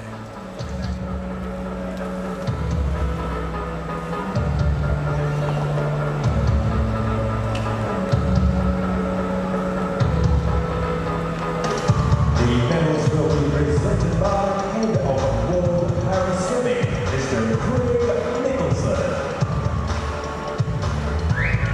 Bronze medalist representing Spain, Marta Fernandez Infante.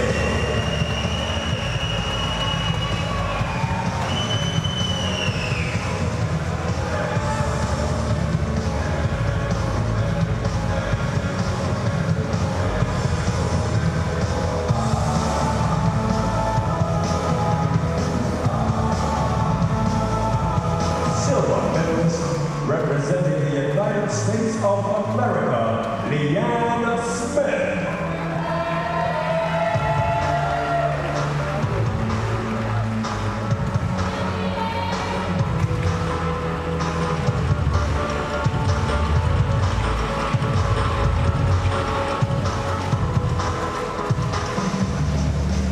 Gold medalist and world champion representing Great Britain, Ellie Shelley.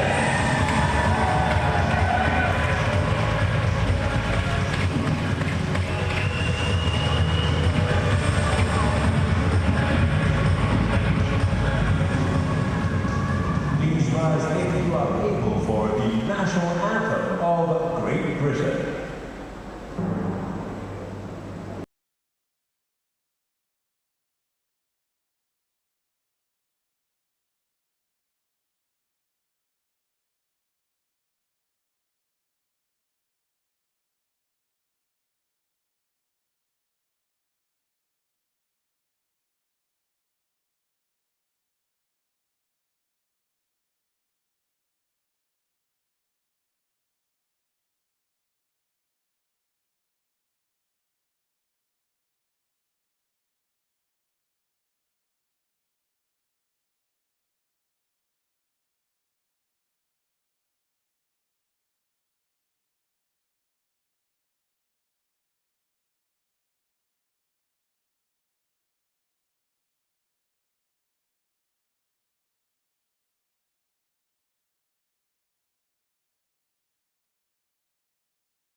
neutral para athlete, Roman Shilano.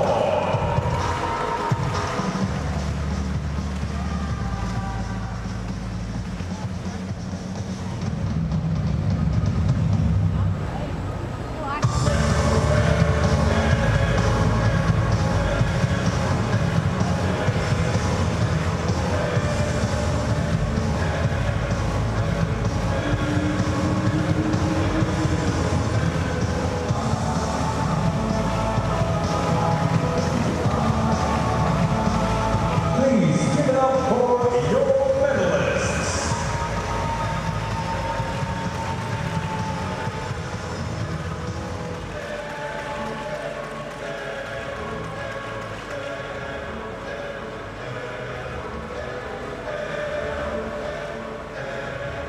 The victory ceremony for the women's 50-meter backstroke S4.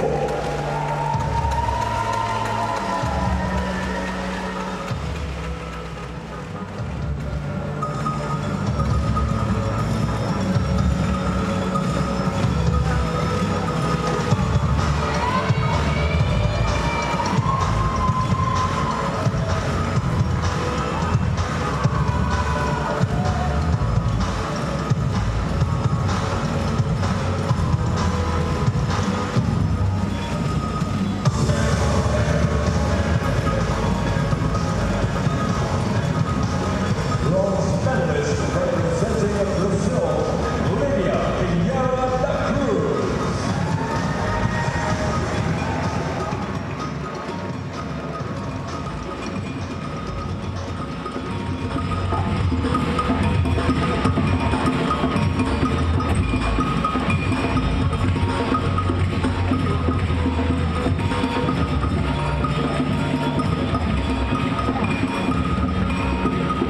Silver medalist, neutral para athlete, Anastasia Goncharova.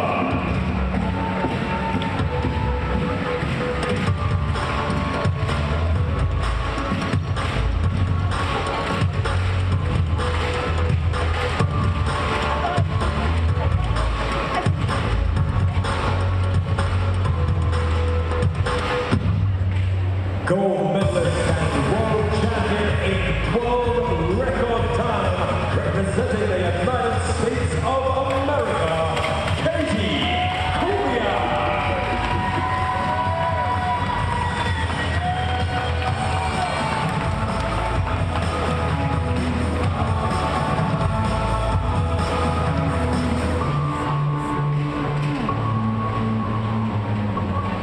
Please rise if you are able for the national anthem of the United States of America.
for one more individual event for us to enjoy, Liz. Women's 100 freestyle S9 world record holder Alexa Leary goes in lane number 4.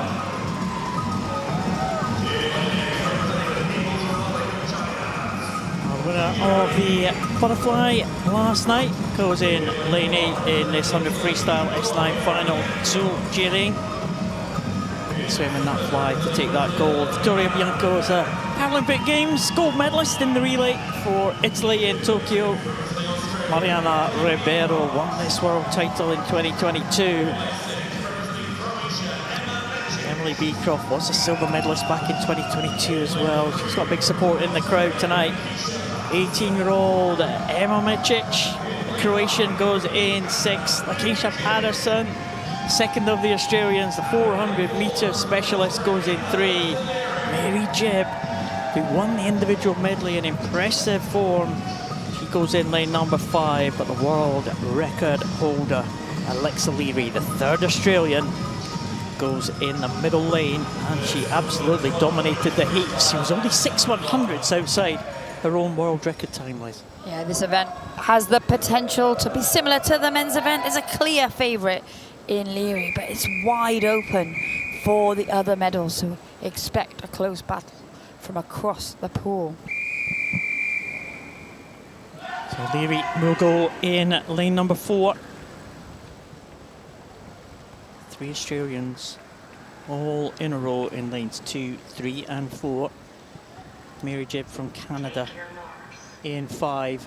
She may pose a threat in this one, but Leary, the firm favourite in lane number 4, off to a great start.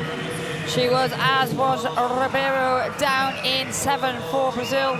The blue hat, watch out for her, but it is Leary already a body length ahead of the rest of the field. It will be the Australian in lane 4 against the clock. Going well at the top is her teammate Emily Beecroft in there in 2, but it is Leary that goes through 27.76. Well, it's just slightly faster than she went this morning. She only just missed out on the record in this morning, so a world record could be on for Alexa Leary. Ribeiro still going well, still in 2nd place, and Mary Jebb going well in 3rd. But here comes Alexa Leary into the finish. The world record is 58.89, and the Australian is going to be mighty close to that one. It is going to be Leary in 59.19. Ribeiro, I think, will be in for the silver in 101.64. Great swim from the Brazilian. And Mary Jebb will take another medal for Canada. Bronze this time for the Canadian, but Leary celebrates. She is the world champion again. She won the title in 23. She's won it again in 25. Well, it went to the form guide in terms of who was going to get that gold medal. Leary was in a league of her own as she went through that 50 turn with no one else in sight. Ribeiro gave herself an excellent chance there, and she held on to that 2nd place finish. Jebb is having a great week for Canada. Beecroft just missing out there, but Leary, no doubt, who was going to take that one. And Alexa Leary celebrates. It's another gold medal for this team from Australia. They're having a good championships, aren't they? They are, and that's another great gold medal. Alexa Leary takes the gold in the women's 100 freestyle S9. Mariana Ribeiro, great swim to take silver for Brazil. And Mary Jebb from Canada gets the bronze.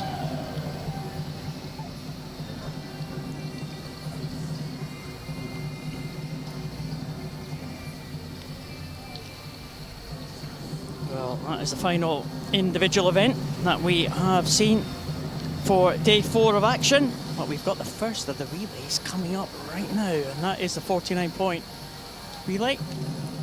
A mixed 4x100 metres medley relay, 49 points. This is the relay for visually impaired swimmers.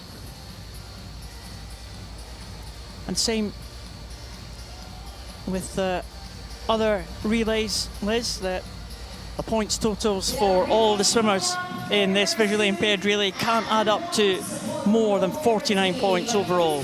That is true. The only difference with the visually impaired athletes and relays is that you have to have an S11 in your team. There's no stipulation in any of the other point combination relays of having to have a specific athlete, but every team needs to field at least one S11 athlete. And it's all mixed relays as well, as we said before, in this World Championships and in the Paralympic Games swimming. It is all mixed teams. It is, yeah, 2 men and 2 women. So coming out, lead them out. The first of the 4 teams is China, led out by Li Jiqin. And there's the lineup for them: Zheng, Den and Zhang. Strong quartet for China. Japanese team have had some success this week. Nishura will lead them off. Kisaito's winning a couple of finals. Kimura and Tsuruchi, they both won medals here at these championships. Brazil have got a very strong squad led out by Gomes Santiago, twice a gold medalist this week. Batista Silva in the second leg, Roca Matera and Da Silva Souza. Can Spain challenge them? Gillis, the experienced campaigner, he goes on the first leg. On the backstroke leg, Polo Lopez, Ferran Gutierrez and Filou Martin.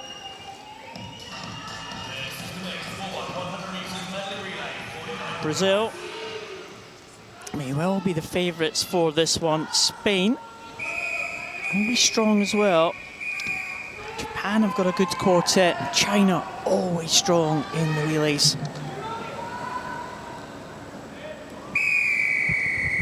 Could be an interesting one, this, Liz.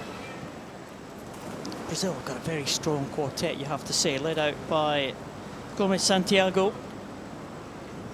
They may well be slight favourites for this one. They won the title in 2022 ahead of Spain.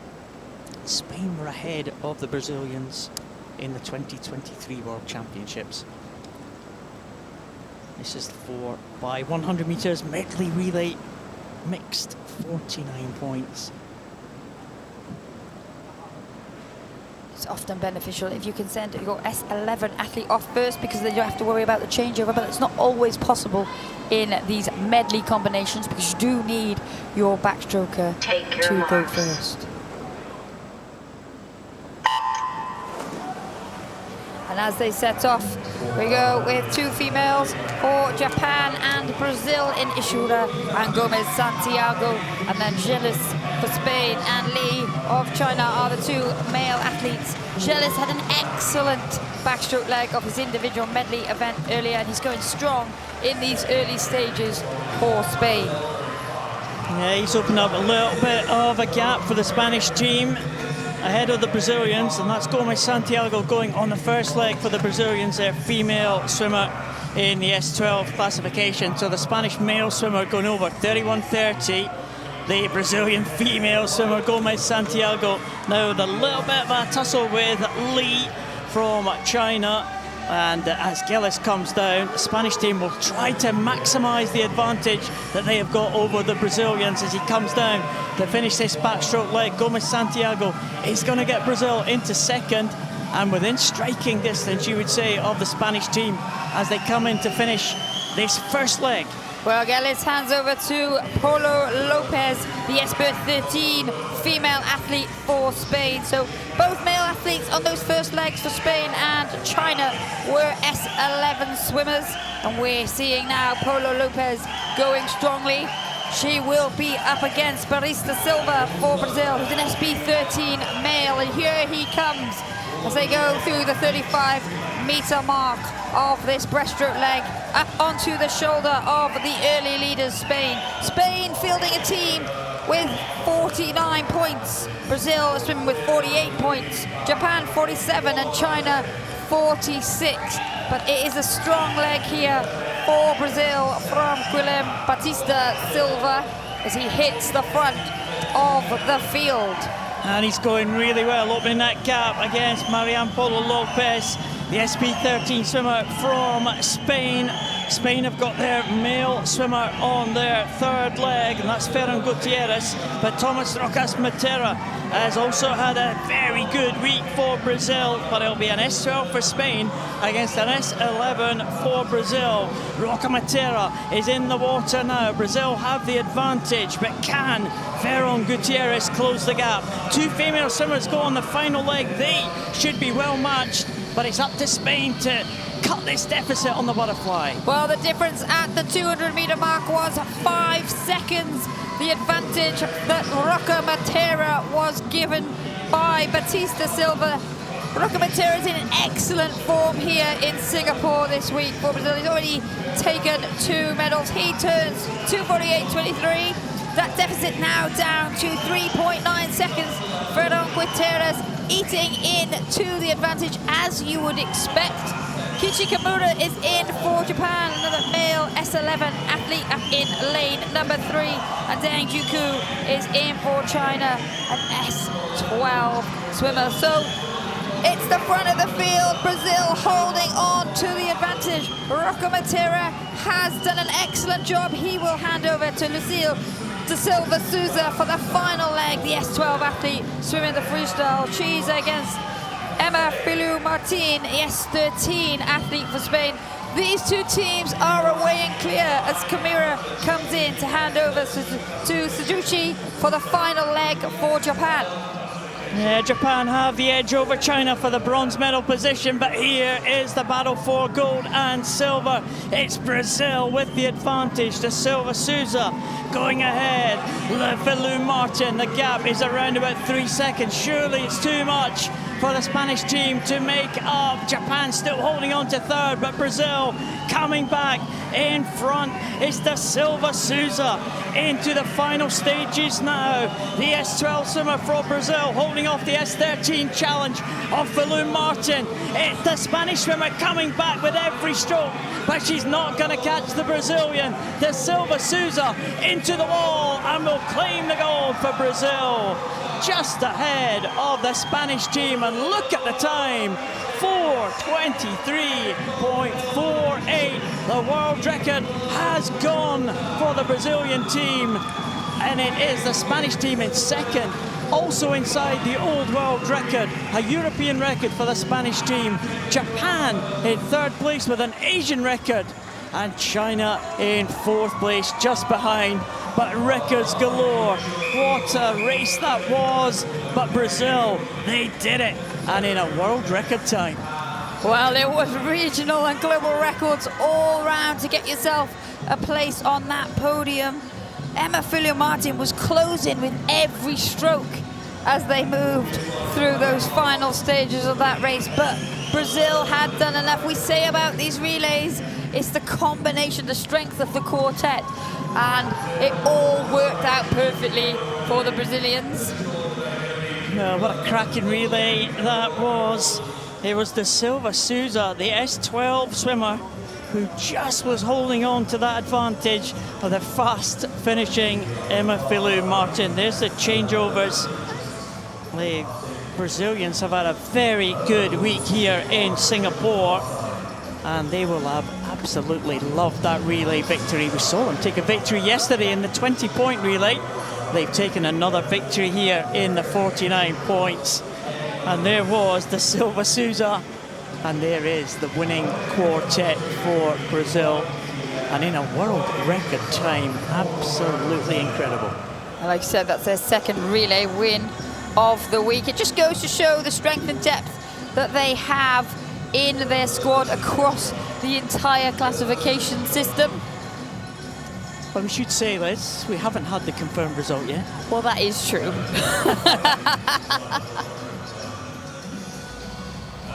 Let's hope there's no drama as we get the confirmed result.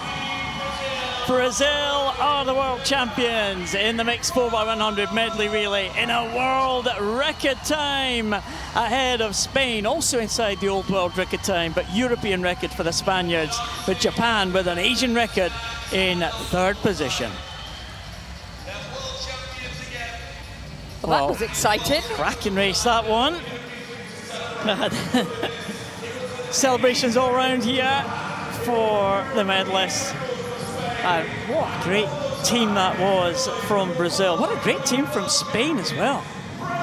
They did a great job. There was only 4 teams, but they all performed exceptionally well. And it was fast and it was exciting. And there's still some points to spare in those combinations, some of them. Wow. Wow, great stuff. We love a relay. In fact, everyone loves a relay, Paul. Right on cue, Liz. Well done. Got presentations to come now before we move on to our final swimming action of the night, and that's the mixed 4x100 freestyle relay for the S14 classification. But medals due now in the arena. The lights will go down, and right on cue, that's exactly what happens. The official ceremony for the men's 200-meter freestyle S2.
If you are able, for the national anthem of Brazil.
gold medalist and world champion in the world record time, representing Italy, Ariola Trini.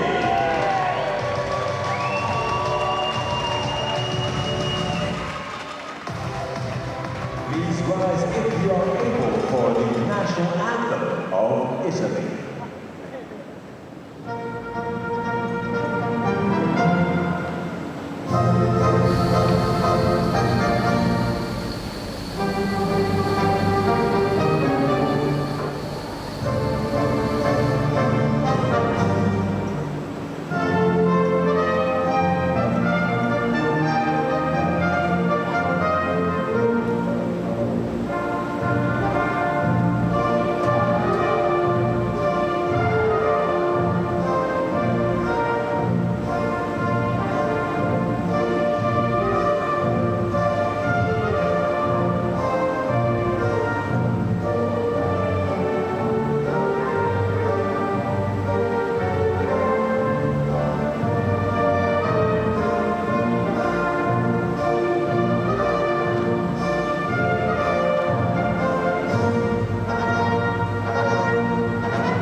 Start sheet for the 4x100 meters freestyle relay S14. Well, Great Britain are the world record holders, the world and Paralympic champions, but Singapore have entered a team. The host nation will be hoping to challenge the medal podium. Only 4 teams in this one: Thailand, Great Britain, Brazil, and Singapore. There are the Singapore team. Well, if they can get on the medal podium, that would be something. That's the quartet from Singapore. Thailand might be the ones to challenge the Singaporean team. The 2 in the outside lanes. This is the S14 relay. It's mixed relay. 2 male, 2 females. Brazil, they've got a strong quartet. They go in lane number 5. But the world record holders are the team from Great Britain. They have been dominant in this event since it was introduced to the World Championship program in 2019. They've won it 3 times in a row. They've won the last 2 Paralympic titles as well. They are unbeaten in this event. And they'll start off with world record holder Will Ellard. He set that world record in the 200 freestyle earlier this week. Brazilia's got a strong squad though, Liz? Yeah, they have, but again, we've seen the depth of the British S14 athletes, both male and female, and we've talked about how much the introduction of the mixed format has helped across the board of relays, but this 4x100 freestyle relay for S14s, there's still nations who are very strong in one gender, but maybe not so much in the other. So it is definitely the British that are the ones to beat.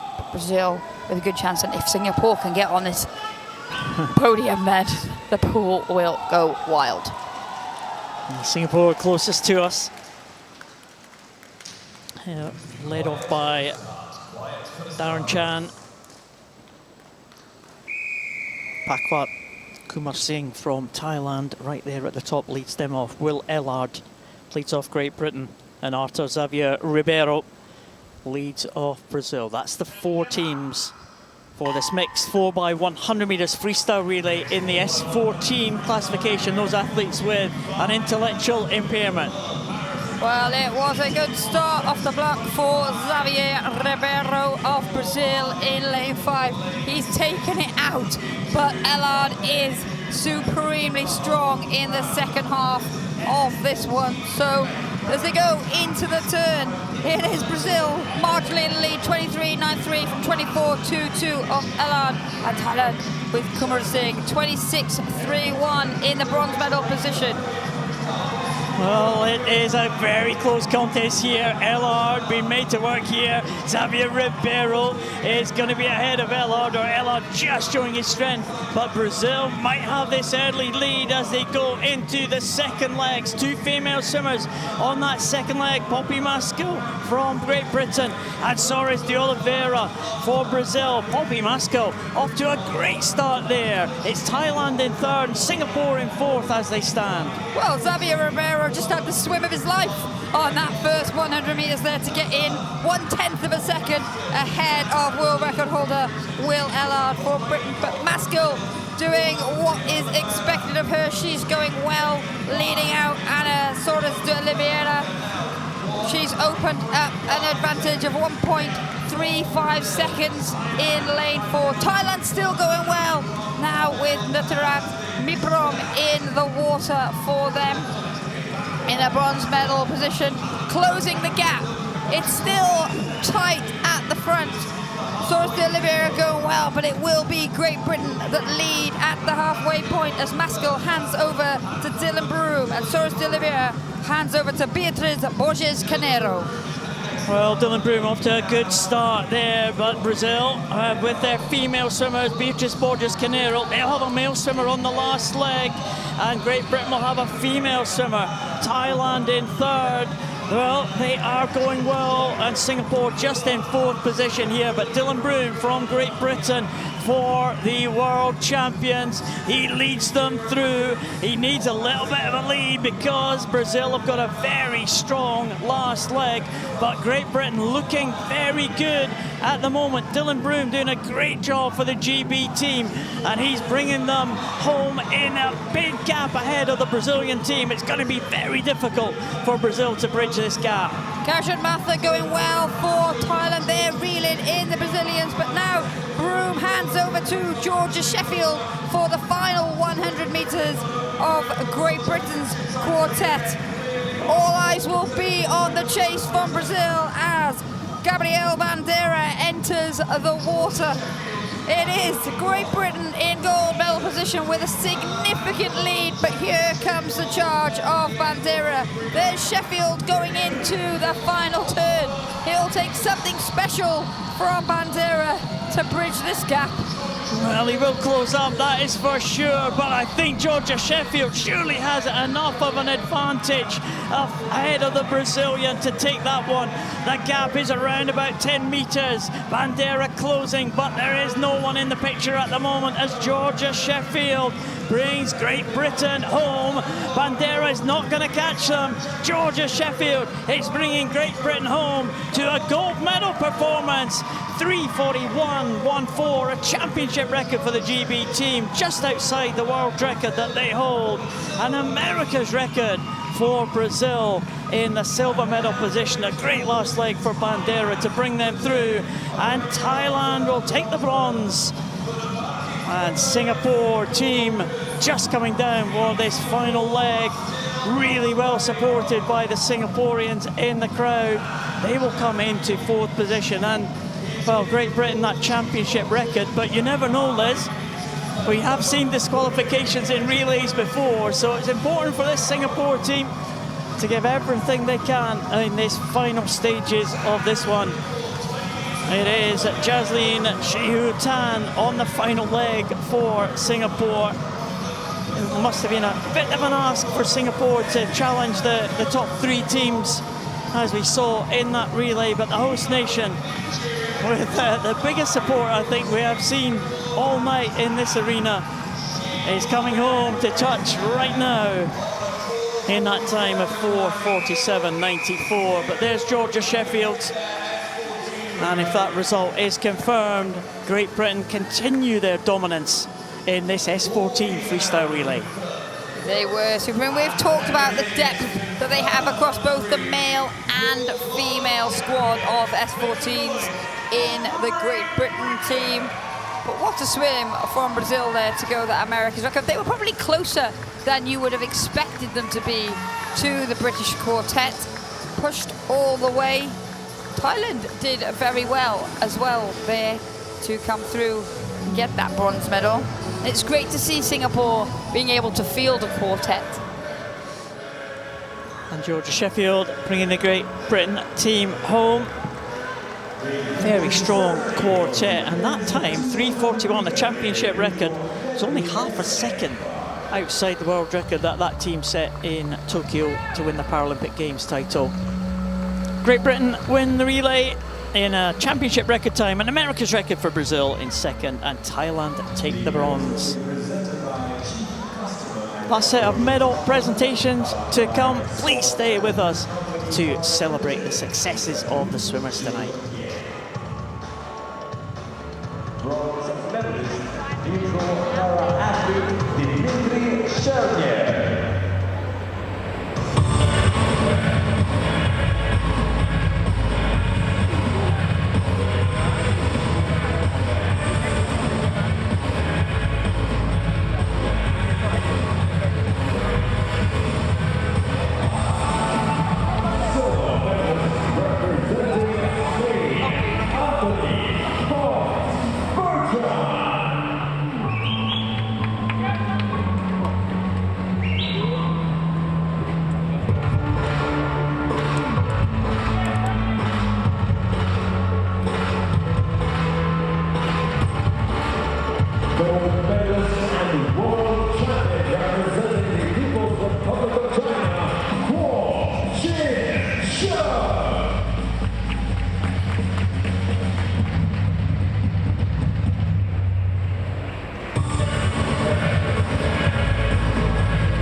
Please rise if you are able for the national anthem of the People's Republic of China.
The victory ceremony for the women's 200-meter individual medley SM5.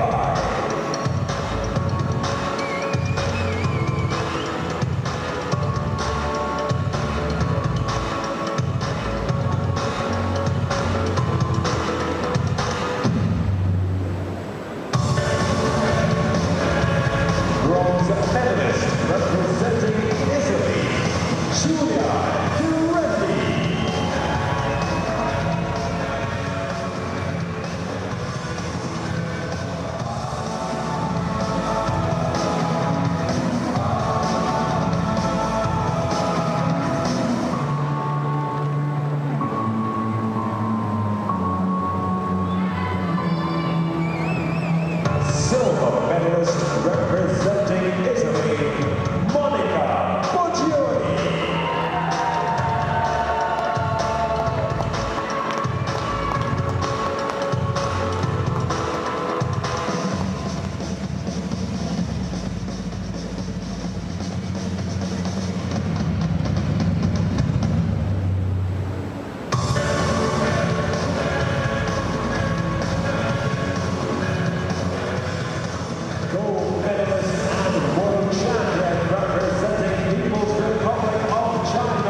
Please rise if you are able for the national anthem of the People's Republic of China.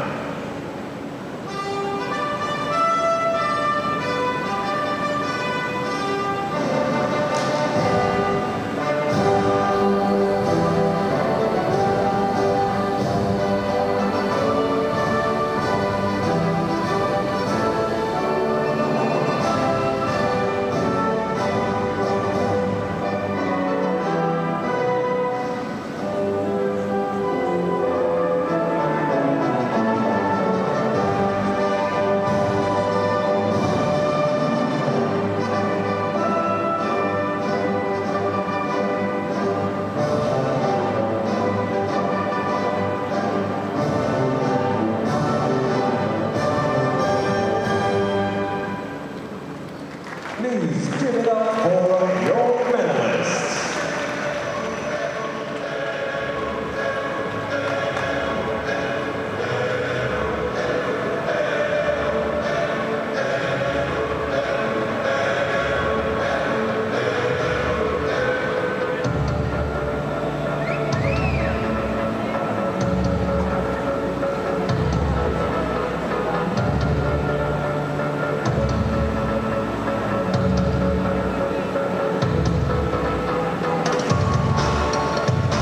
The victory ceremony for the men's 100-meter backstroke is 7.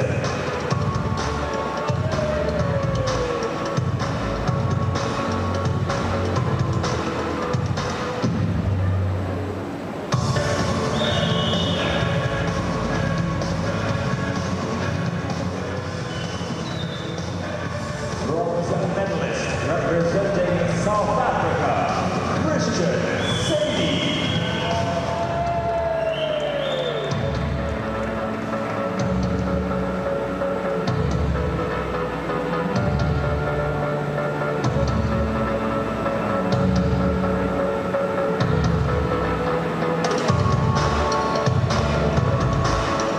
Silver medalist representing Italy, Federico Picelli.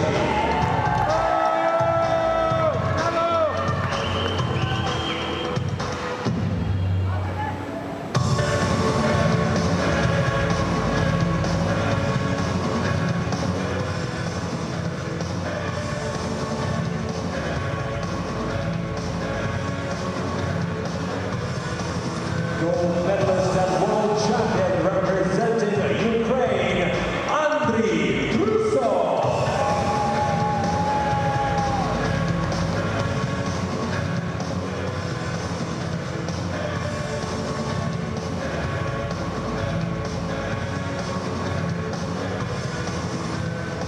Please rise if you are able for the national anthem of Ukraine.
give it up for your medalists.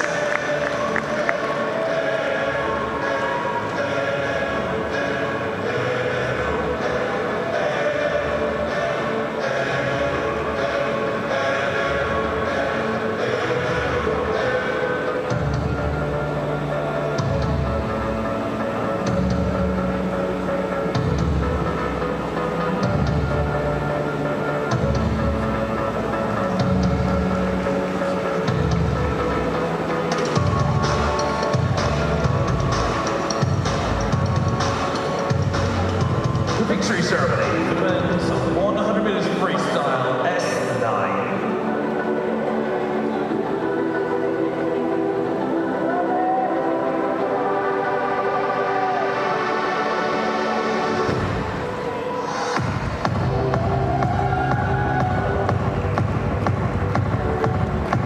The medals will be presented by Executive Director, Singapore Disability Sports Council, Ms. Kelly Fu.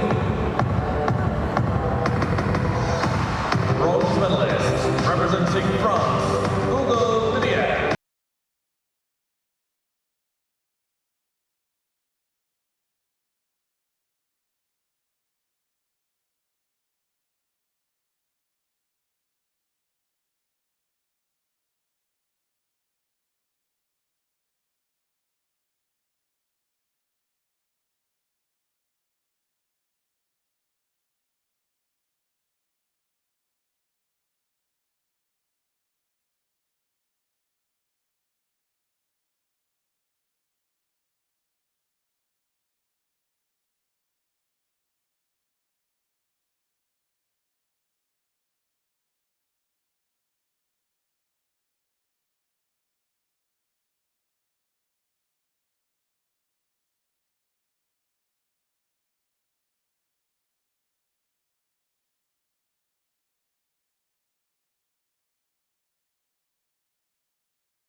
Please rise if you're able for the national anthem of Italy.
Please rise if you're able for the national anthem of Australia.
Please give it up for your medalists.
Ceremonies to bring you, lovely to see so many of you waiting away. A massive, massive thank you while we're waiting for this medal ceremony to get underway to our wonderful volunteers who are all around the poolside. Please put your hands together and say a huge thank you to all of the volunteers who have given up their time this week to make these championships happen. Thank you so much.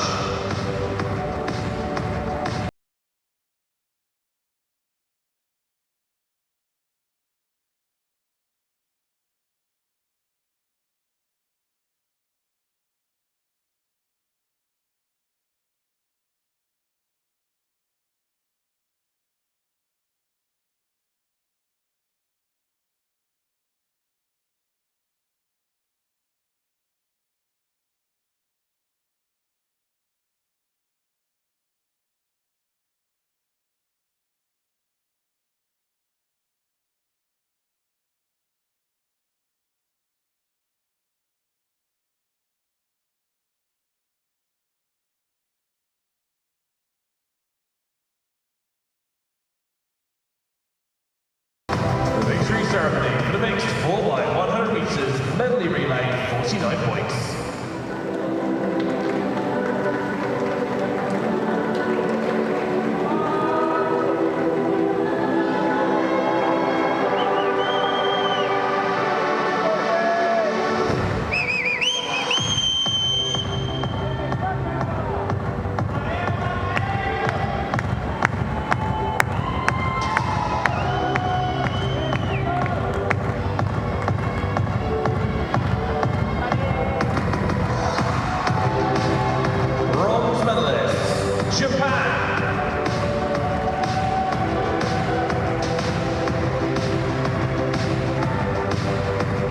Represented by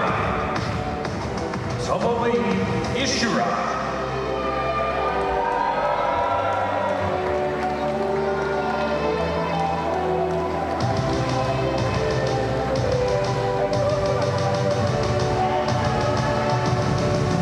Jiki Saito.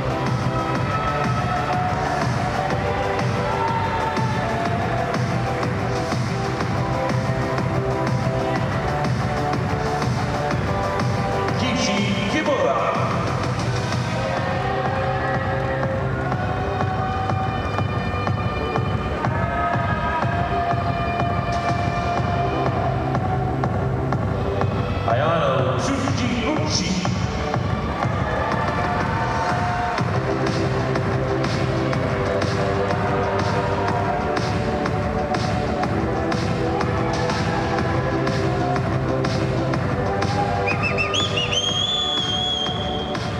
Silver medalists, Spain. Represented by Albert Kilis.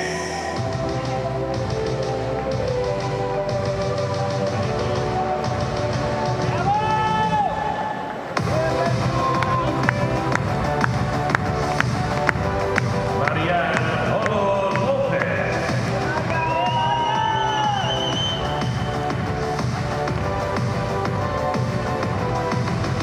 Juan Ferron Higire.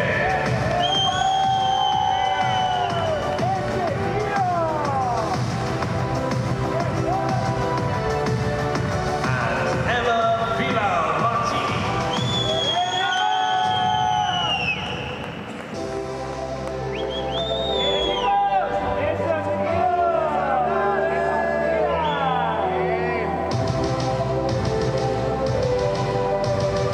Gold medalists and world champions in world record time, Brazil. Represented by Maria Gomez Santiago Arujo.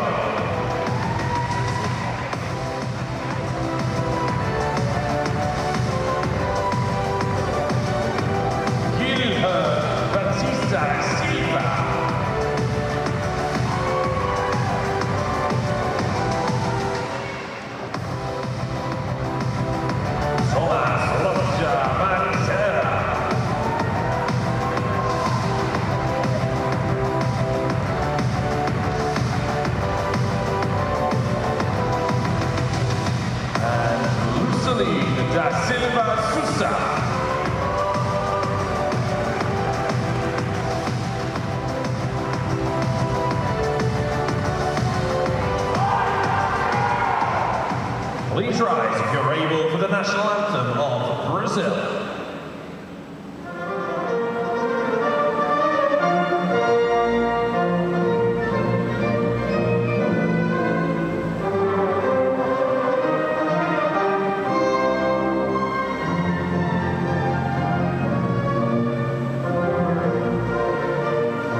Silver medalist, Brazil.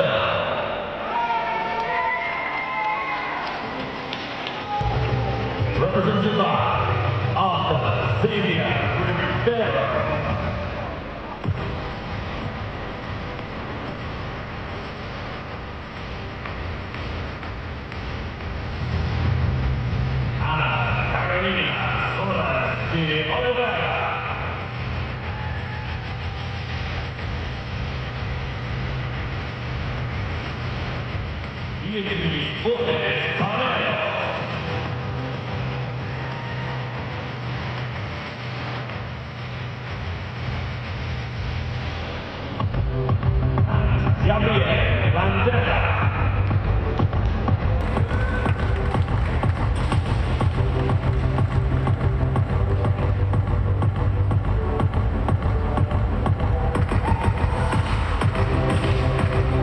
Gold medalist and world champion, Great Britain.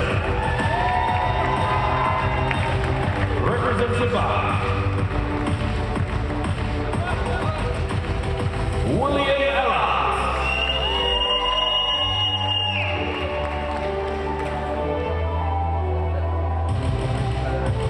Poppy Maskill.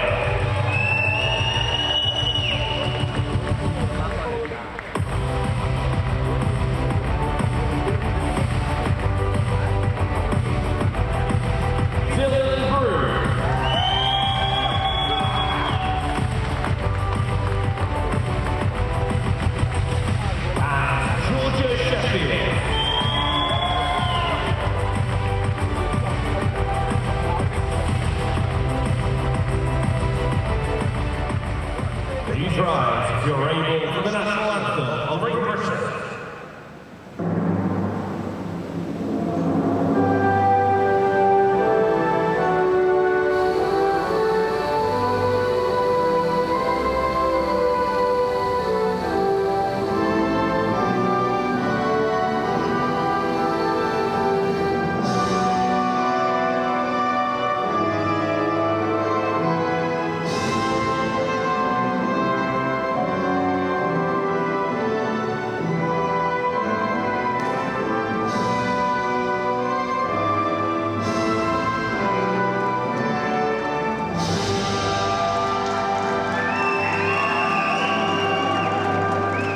Please give it up for your medalists.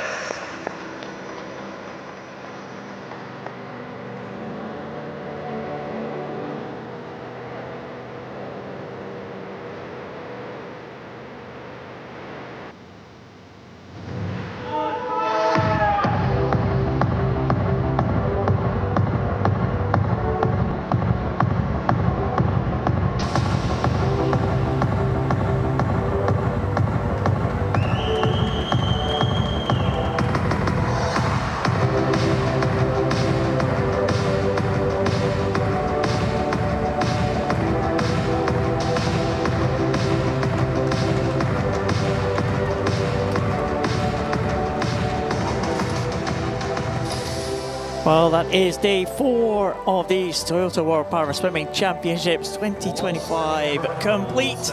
And there is the schedule for day 5. We'll start off with the 400 freestyles in the morning. Range of 50-metre events. It's going to be exciting to see those 50 metres tomorrow morning.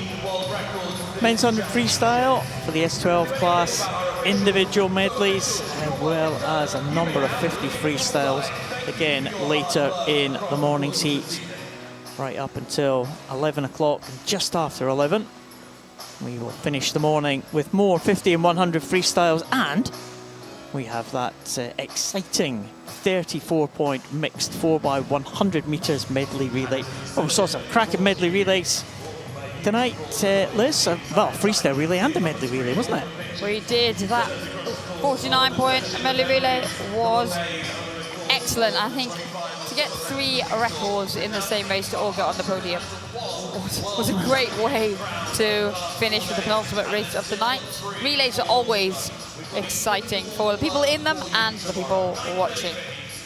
Oh, tomorrow night we will enjoy some more finals, some more medals to hand out. We're 101 medals down. There'll be another 25 tomorrow night. We are officially in the second half of these championships, and there's what we're going to have to look forward to tomorrow night. Finishing off, of course, with that relay final. So, looks like a freestyle day for us tomorrow, Liz. All sorts of different combinations of classes, all sorts of different events for us to enjoy. It's been another incredible day of action here at the Toyota World Para Swimming Championship Singapore 2025. That was day 4. Tomorrow will be day 5. Looking forward to it already. So from myself, Paul Noble and Liz Johnson, bye for now.